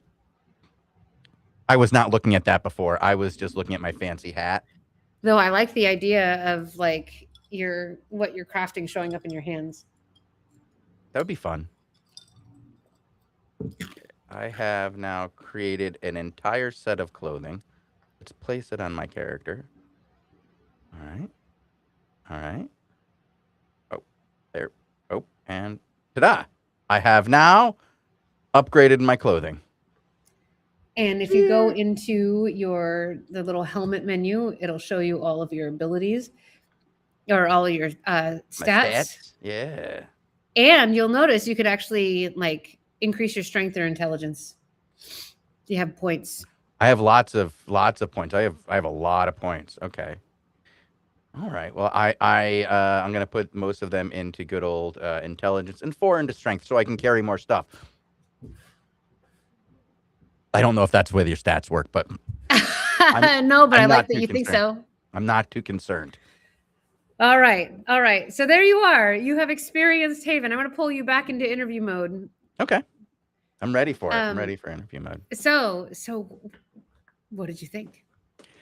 I like, first of all, I think that the lighting on it is really cool. I think that the silhouettes and the simplicity of the characters will lead to easy recognition. It's something that we find very important in our game, is that you can recognize who both your teammates are and who your enemies are by looking at them, so that you know what skills they have. In a game that is a parallel game, that's going to be very important, so that you can see what skills your teammates have. But that adds a new challenge. How do you add those skills onto like the player themselves? How do you make that part of the silhouette? How do you make that part of the easily recognizable? Oh my God, I've been looking for a carpenter for 2 days. That guy who just walked by me is a carpenter. I need that guy. Let me go talk to him. And if you can add that with that would be a great tool to social engineering, like getting people to interact with others just by seeing them.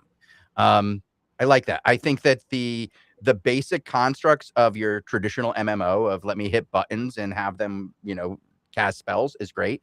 But I also like that right away, my 3 skills work together. They are cause and effect, build on the effect, get a bonus from the effect. And I have to make the choice of how long do I want to cast? How do I manage my energy? Those kinds of things. And I can see how in an area where the game gets more difficult and I have to run away from the red circles, or I have to pay attention to my energy and get that back mid-fight, or use the green circle to get my energy, or blue circle, whatever it is that my teammates put on the ground that I have to be aware of so that I can manage my resources. That's where I'm looking at, okay, there's already the earliest building blocks of that here. Very good. And I like that. I actually like your the artistic style of your UI and your skills. I think that's fun. The almost like a painted glass kind of thing, like a colored glass kind of look. It works with the theme. With that, I would expect like spirituality or religion to play a major role in your game, from the way that I'm seeing things build out, in just like the idea of social engineering. That becomes one of those things that you can use. Like those themes are very strong for getting people to interact with each other. But how do you get people to want to play together without feeling like they're forced to play with each other? That's where I go, that's the challenge of this. How do you make that a daily loop?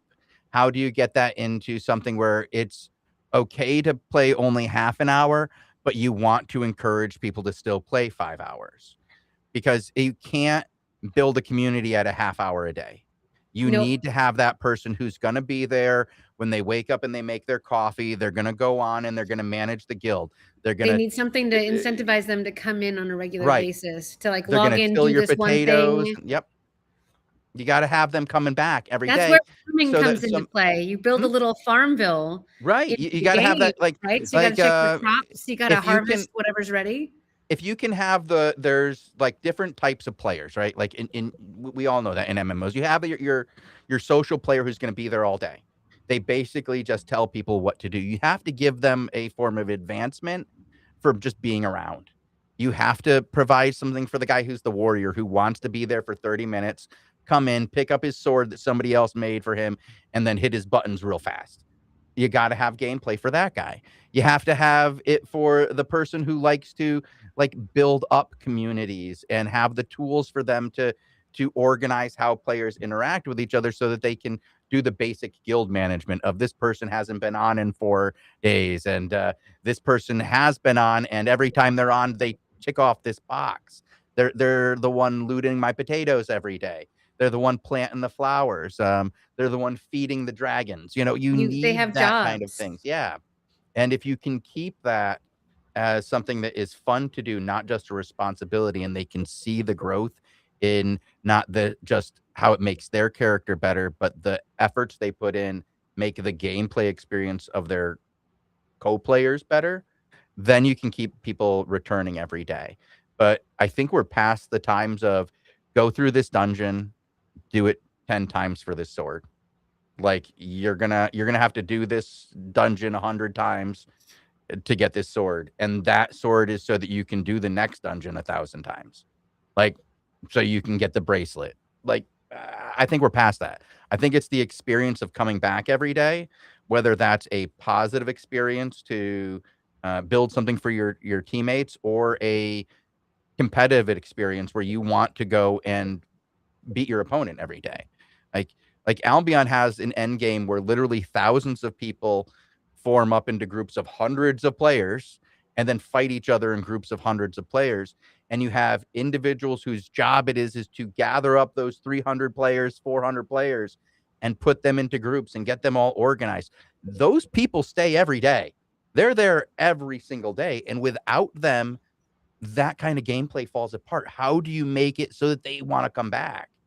And that's really the challenge that we get in these social MMOs, as opposed to a single player RPG with a co-op Deep feature narrative added on. storyline. Right. Yeah. Like 100%.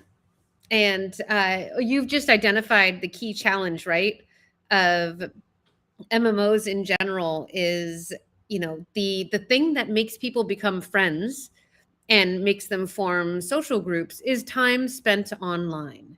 Mhm. And one of the things that I think most MMOs are over indexed on is the going out and traveling places and doing these big quests or going into these instance dungeons where they're separated from the general population.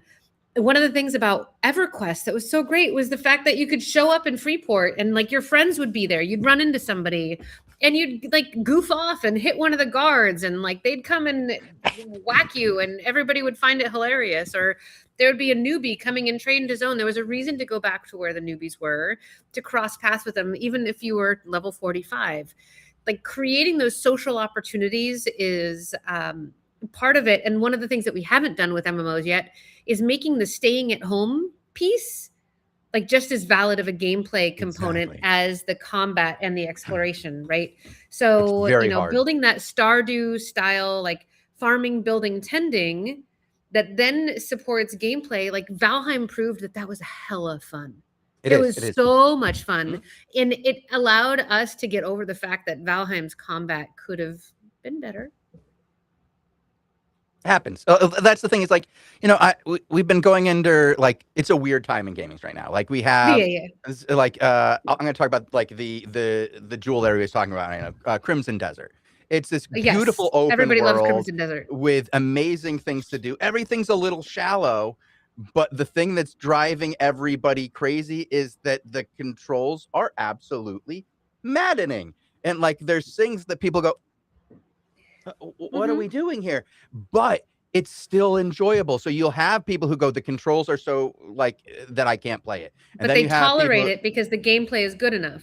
It gets or them you have over those that people who UI are hump. tolerating. Yeah. Like I have an obsession with tools for playing video games. I have basically ordered every controller that you could possibly ever have. And from my days, playing MMOs as a Dance Warrior, had to be able to be in all three. That's only 36 buttons that I need to have access to at every single moment. Hence you asking about the action bar. Yeah, right. Like, how do you how do you get more buttons? How do I press more Need more buttons? buttons. Exactly. And it's so hard now to play these games and go, it has to be perfect. I don't think they have to be perfect. Like, I can't, like, it's not going to be for everybody. If you want to put like 36 different actions in a game, somewhere along the way, it's going to get tricky. Something's going to be reused. I'm going to hit the thing and do the wrong thing at some time. I'm going to end up doing something weird at some other point. I'm going to have to put my hands into a weird position. As long as I don't have to use the claw, we're good. Okay. I just got into a discussion with a developer about how one of their guys was like, well, we'll just have them do this. And he's like, you want them to do the claw on a controller in 2026? No, we're not teaching the claw. Like, okay, all right, we won't teach them the claw. But it's so hard now. We've been using the same keyboard, the same layout for controllers. We haven't added any buttons in a long time, yet we've added boatloads of complexity that people are expected to figure out how to, with 6 buttons, turn them into 36 different And that actions. is the key, right? Is like be super player focused and realize like you don't need that level of complexity to make a fun game. No, you You do don't not. need to have things going on all the time in order to make a fun game. And in fact, sometimes it's better to back off on like the game designers showing how clever they are, and instead just creating a scenario for players to find out how clever another player is. That is a trick right there, though. Letting the players shine without having to pat yourself on the back is always very, very hard. And it's so hard to give them like the canvas to just do what they want.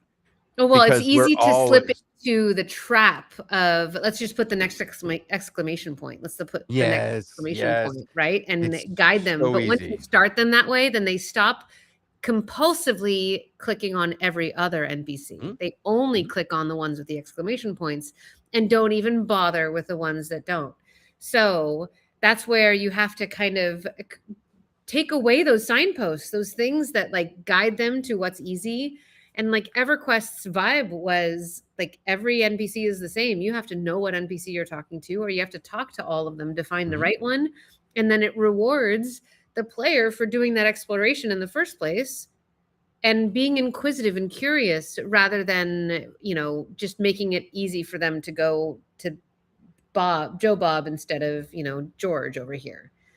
I love using audio cues for that, where you have like 7 NPCs that all say the same thing, right? When you walk by them, they all say, No, I we used now to be have an AI, so adventurer. no Yeah, NPC should well, say the same thing ever again. true, but I've seen that even with AI, it seems like now they're all saying the same thing, just Stop clicking. in the Leave me same, in different voice. alone. Oh Work's gosh, I done. love that. Good old Warcraft 2 and the clicking on the sheep. Ram, yeah. Like, just so good. See, but We you shouldn't can't want to have explore. Easter eggs like that unless you have players clicking on everything, Right. right? You have to You give have them to give them a reasons payoff. to, and like you Jinx. said, the AI. What I want the AI to do, and this isn't what nobody wants it to do this yet, is I want it to be the insufferable banter. I want it to be just the din be done by AI. I want to walk into a city and have them having stupid conversations that are within a set of rules that they follow. They have their knowledge base, they talk about it, and they just won't shut the hell up about coffee or the beans or whatever it is that they care about. And they have a limited knowledge base, and they're just going to talk about that constantly. And every time you walk by Bill, he's talking about beans. something new about beans. It's not the same thing. I used to be a beaner until I got shot in the knee. No, like I want them to have personality, and we are at the point in technology where we can give that to them, but I, as a player, I want it. And I hate listening to other players say, I don't want that because you're taking away from somebody's job. No, you're not. There ain't no way any developer is paying somebody $250 an hour. No narrative designer wants to write like about beans. 400 lines about beans. They're just not doing it. They're not doing it for bees. They're not doing it for trees. They're not doing it for all the nonsense that people in a medieval world would have conversations about. But they will write 400 pages of backstory that will never, ever, ever see the light of day, except for when they're handed to somebody in art to go, this is the guy that you're going to draw. All right. Like, this story is him. I know it won't ever make it into the game, but I want you to know, I want you to know what his thoughts and feelings are when he was 12.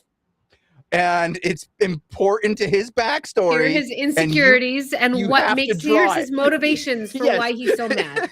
And you have to draw it in there. Draw it in there. Get it into the character. We want to see his pain in his scales.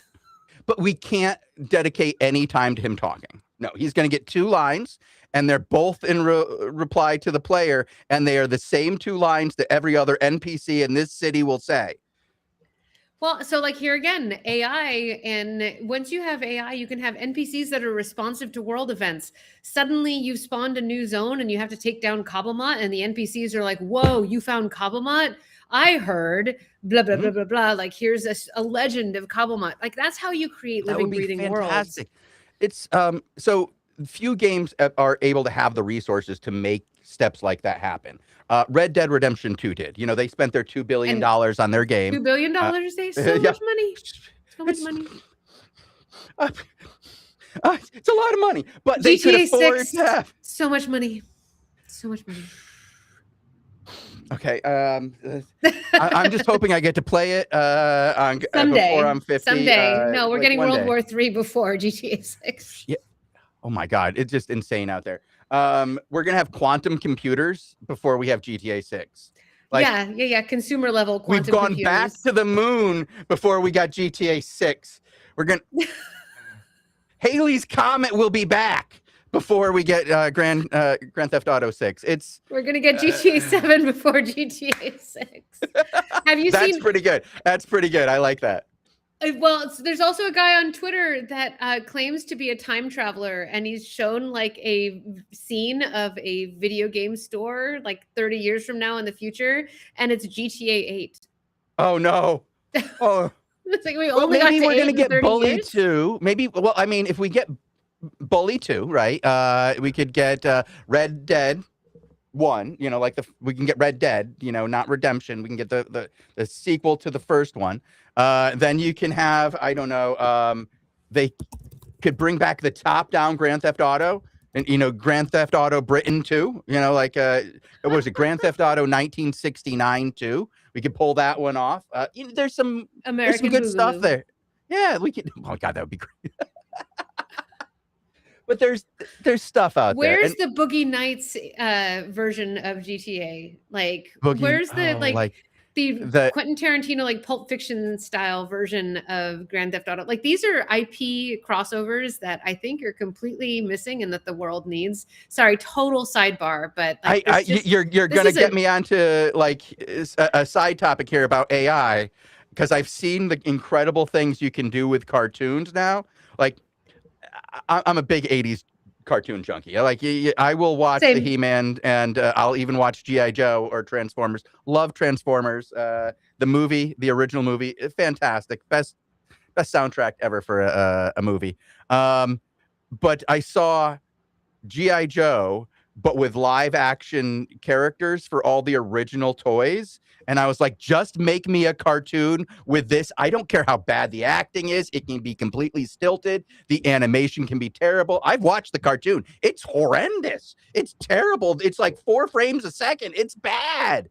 But I can have Keanu Reeves playing a Flint. I That's want okay with me. Thundercats back. I want Silverhawks back. I want Silverhawks. She-Ra. I want, like, there are, like, Gem and the Holograms. Bring it on. Like, these are Well, they Rainbow Bright. remade Like, Gem and the Holograms. That was pretty good. they did the live action one. You mentioned the pain and suffering of Thundercats, though. I watched the new Thundercats, the anime Thundercats. Wait, It there's was an not anime. made. Oh, that's right. It was not made for my generation.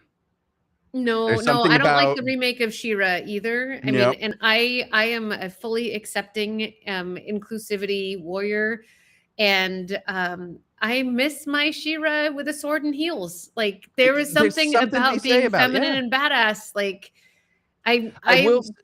but that I maybe have to that's say just her me. Maybe armor that's could use an eugenics. update. I would like her armor to be a little bit more armory, but like still, you know, it can be very feminine armor. She-Ra, you know, had something going on. She had a vibe, I'll say, you know, and something Absolutely, and a about like flying horse. the amazing Pegasus. Yeah, that thing was wasn't it half Well, robot? mounts matter. Mounts matter. Like, that was one of the best parts of He-Man and She-Ra was like Cringer and Battle Cat and Swiftwind For sure. and, like, oh gosh, what was the name of Swiftwind? Oh no, my brain, my Gen X brain doesn't remember the muggle version of Swiftwind. Oh, that's Probably too like bad. Prancer or something silly. But you know, there are AI tools to be able to bring back these shows and bring back these IPs and, like, put them into games. Like, there's such an opportunity there. We could go on for hours about that. It's going to happen in like 4 or 5 years. You're going to see the first game that does something brilliant, and it says the door is open. And then people aren't going to mind so much. There are some aspects where I go, okay, I get you.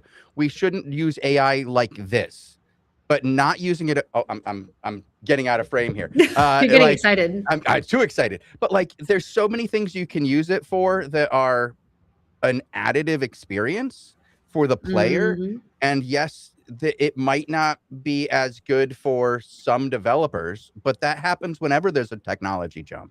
We've seen Truth. like it go from where one developer could make a game every 2 weeks, and you made your money by having one out of your 50 games make money. That's how you made money as a developer, and you could do it all by yourself.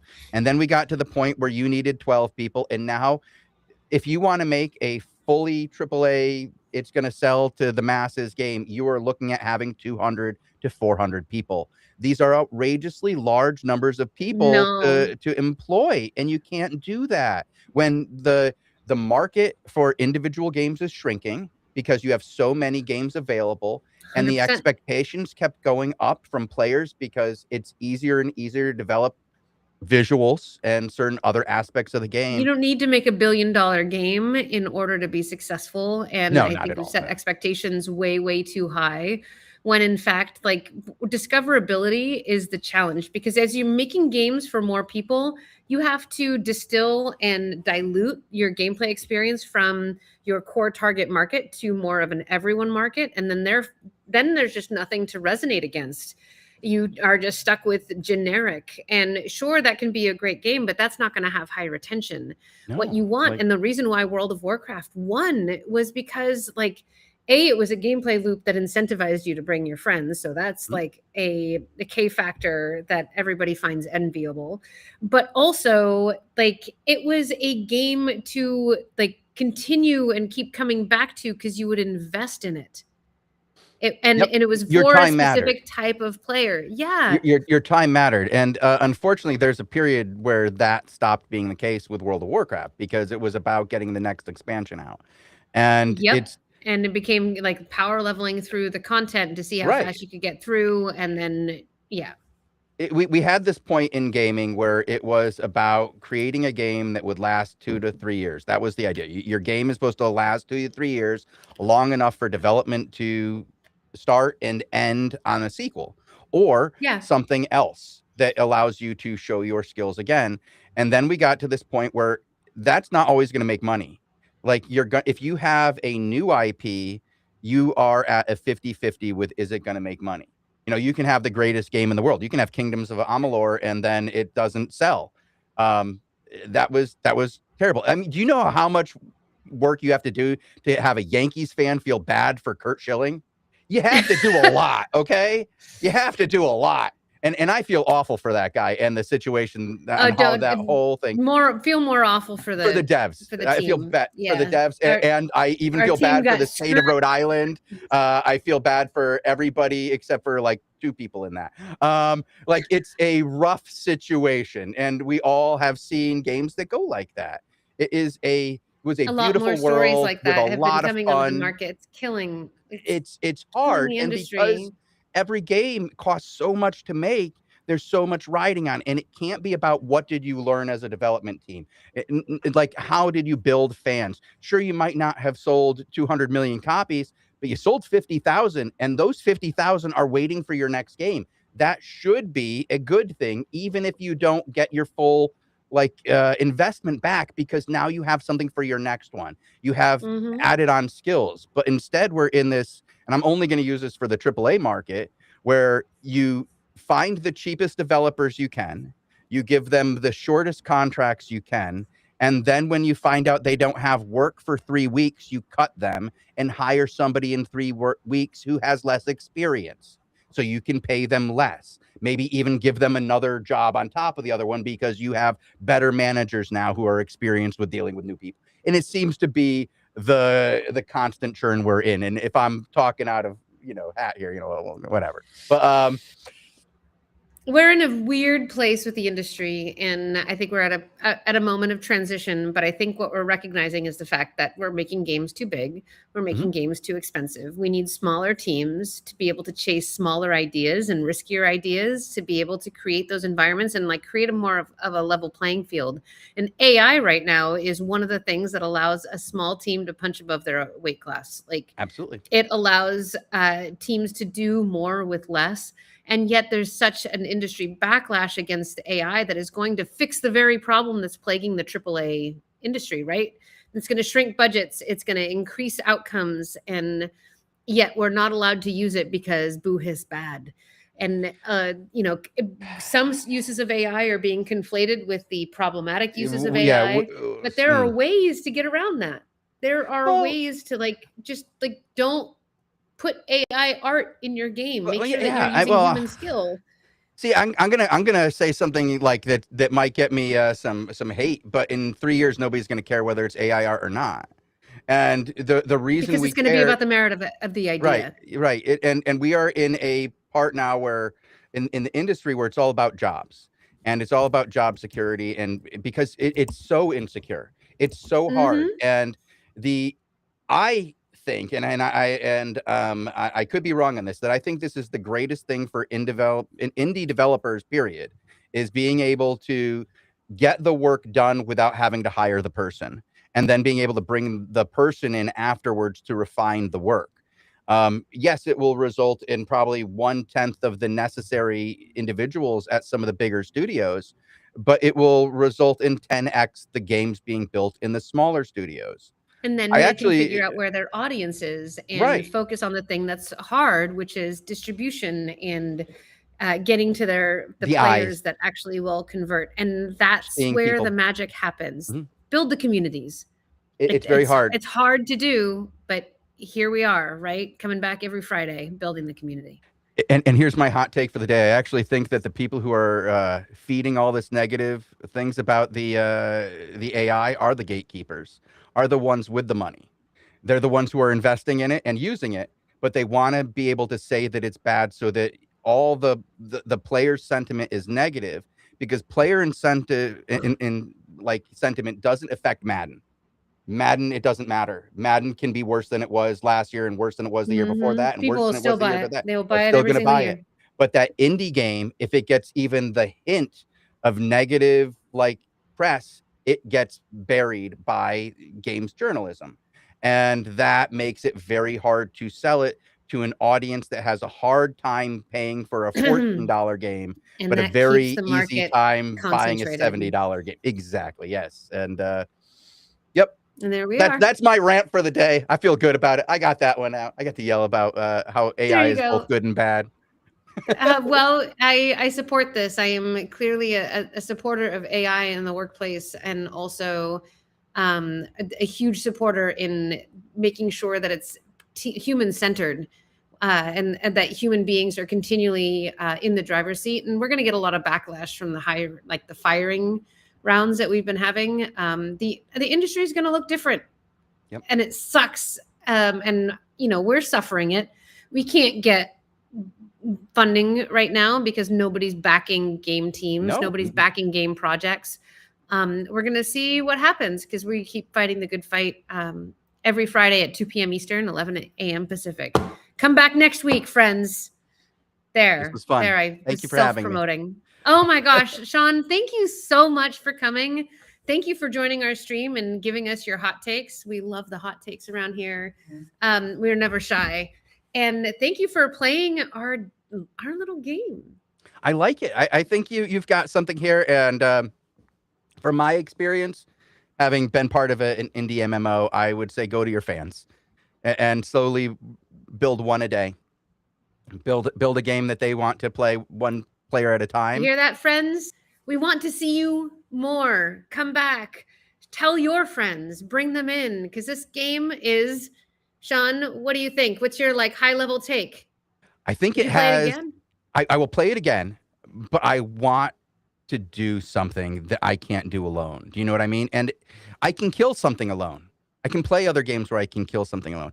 I want to see where you guys solve that problem of make me want to learn something so that I can do that for these other people who need me to know how to do that. And once you solve that in a game, you'll have me hooked. Like if you can have me coming back with my knowledge to help others, not just my DPS, that's the trick. And I think you have a great engine here, and I'd love to talk to you some other time about that too, as I know that's part of your other experience here with Unleashed Games. Is this is not just a single game, this is part of a platform, and the idea is to find ways to make it easier and cheaper to make these types of games, because these are traditionally the hardest, most expensive, most resource intensive games to make. And the idea of making that something that can be handed off to a smaller team, a content team, if you will, instead of an engineering team, so that you can build out content of a flavor and a variety to hit more markets, rather than focus on a singular market and a singular game that has to solve all the problems. I think that's very interesting, and it's a different way to go. And I wish we seen more of that, other than just the large engines out there in the place. But it could go very far, and I'm looking forward to seeing how it goes. And I gotta get the lighting on it is great. I like that, the way that it just pops. You're using Unity in a different way than we are, and I very much like it. It's going to amazing engine. Be fun to watch how it grows, and I want to see the problems get solved. That's where the soup gets spicy for me. Like when you add something that's different and lets me do something I haven't done in a game in a while, which is use what's in here to do something over there, rather than just make the number go up. 100%. Thank you. Thank you again. And thank you all for joining us for this meaty conversation today. We covered a lot of ground, and we really appreciate you joining us. Tell your friends, sign up for our mailing list at haven.unleashedgames.com. That's where you'll get informed of all of our new guests and the cool things going on, including opening up our Discord and community soon. That is coming. I know I've been saying that for a while, but it's actually happening. Y'all, very cool. Thank you for joining us, and I hope you all have a wonderful weekend. TTFN, ta-ta for now. Bye. Bye. Hit that button and buy a t-shirt with a dragon on it, and that will help us keep making some awesome games. Looks like this. I've already seen a Unleashed t-shirt out in the wild that I wasn't wearing, and I'm super excited about seeing more of them. So, yeah, buy a t-shirt.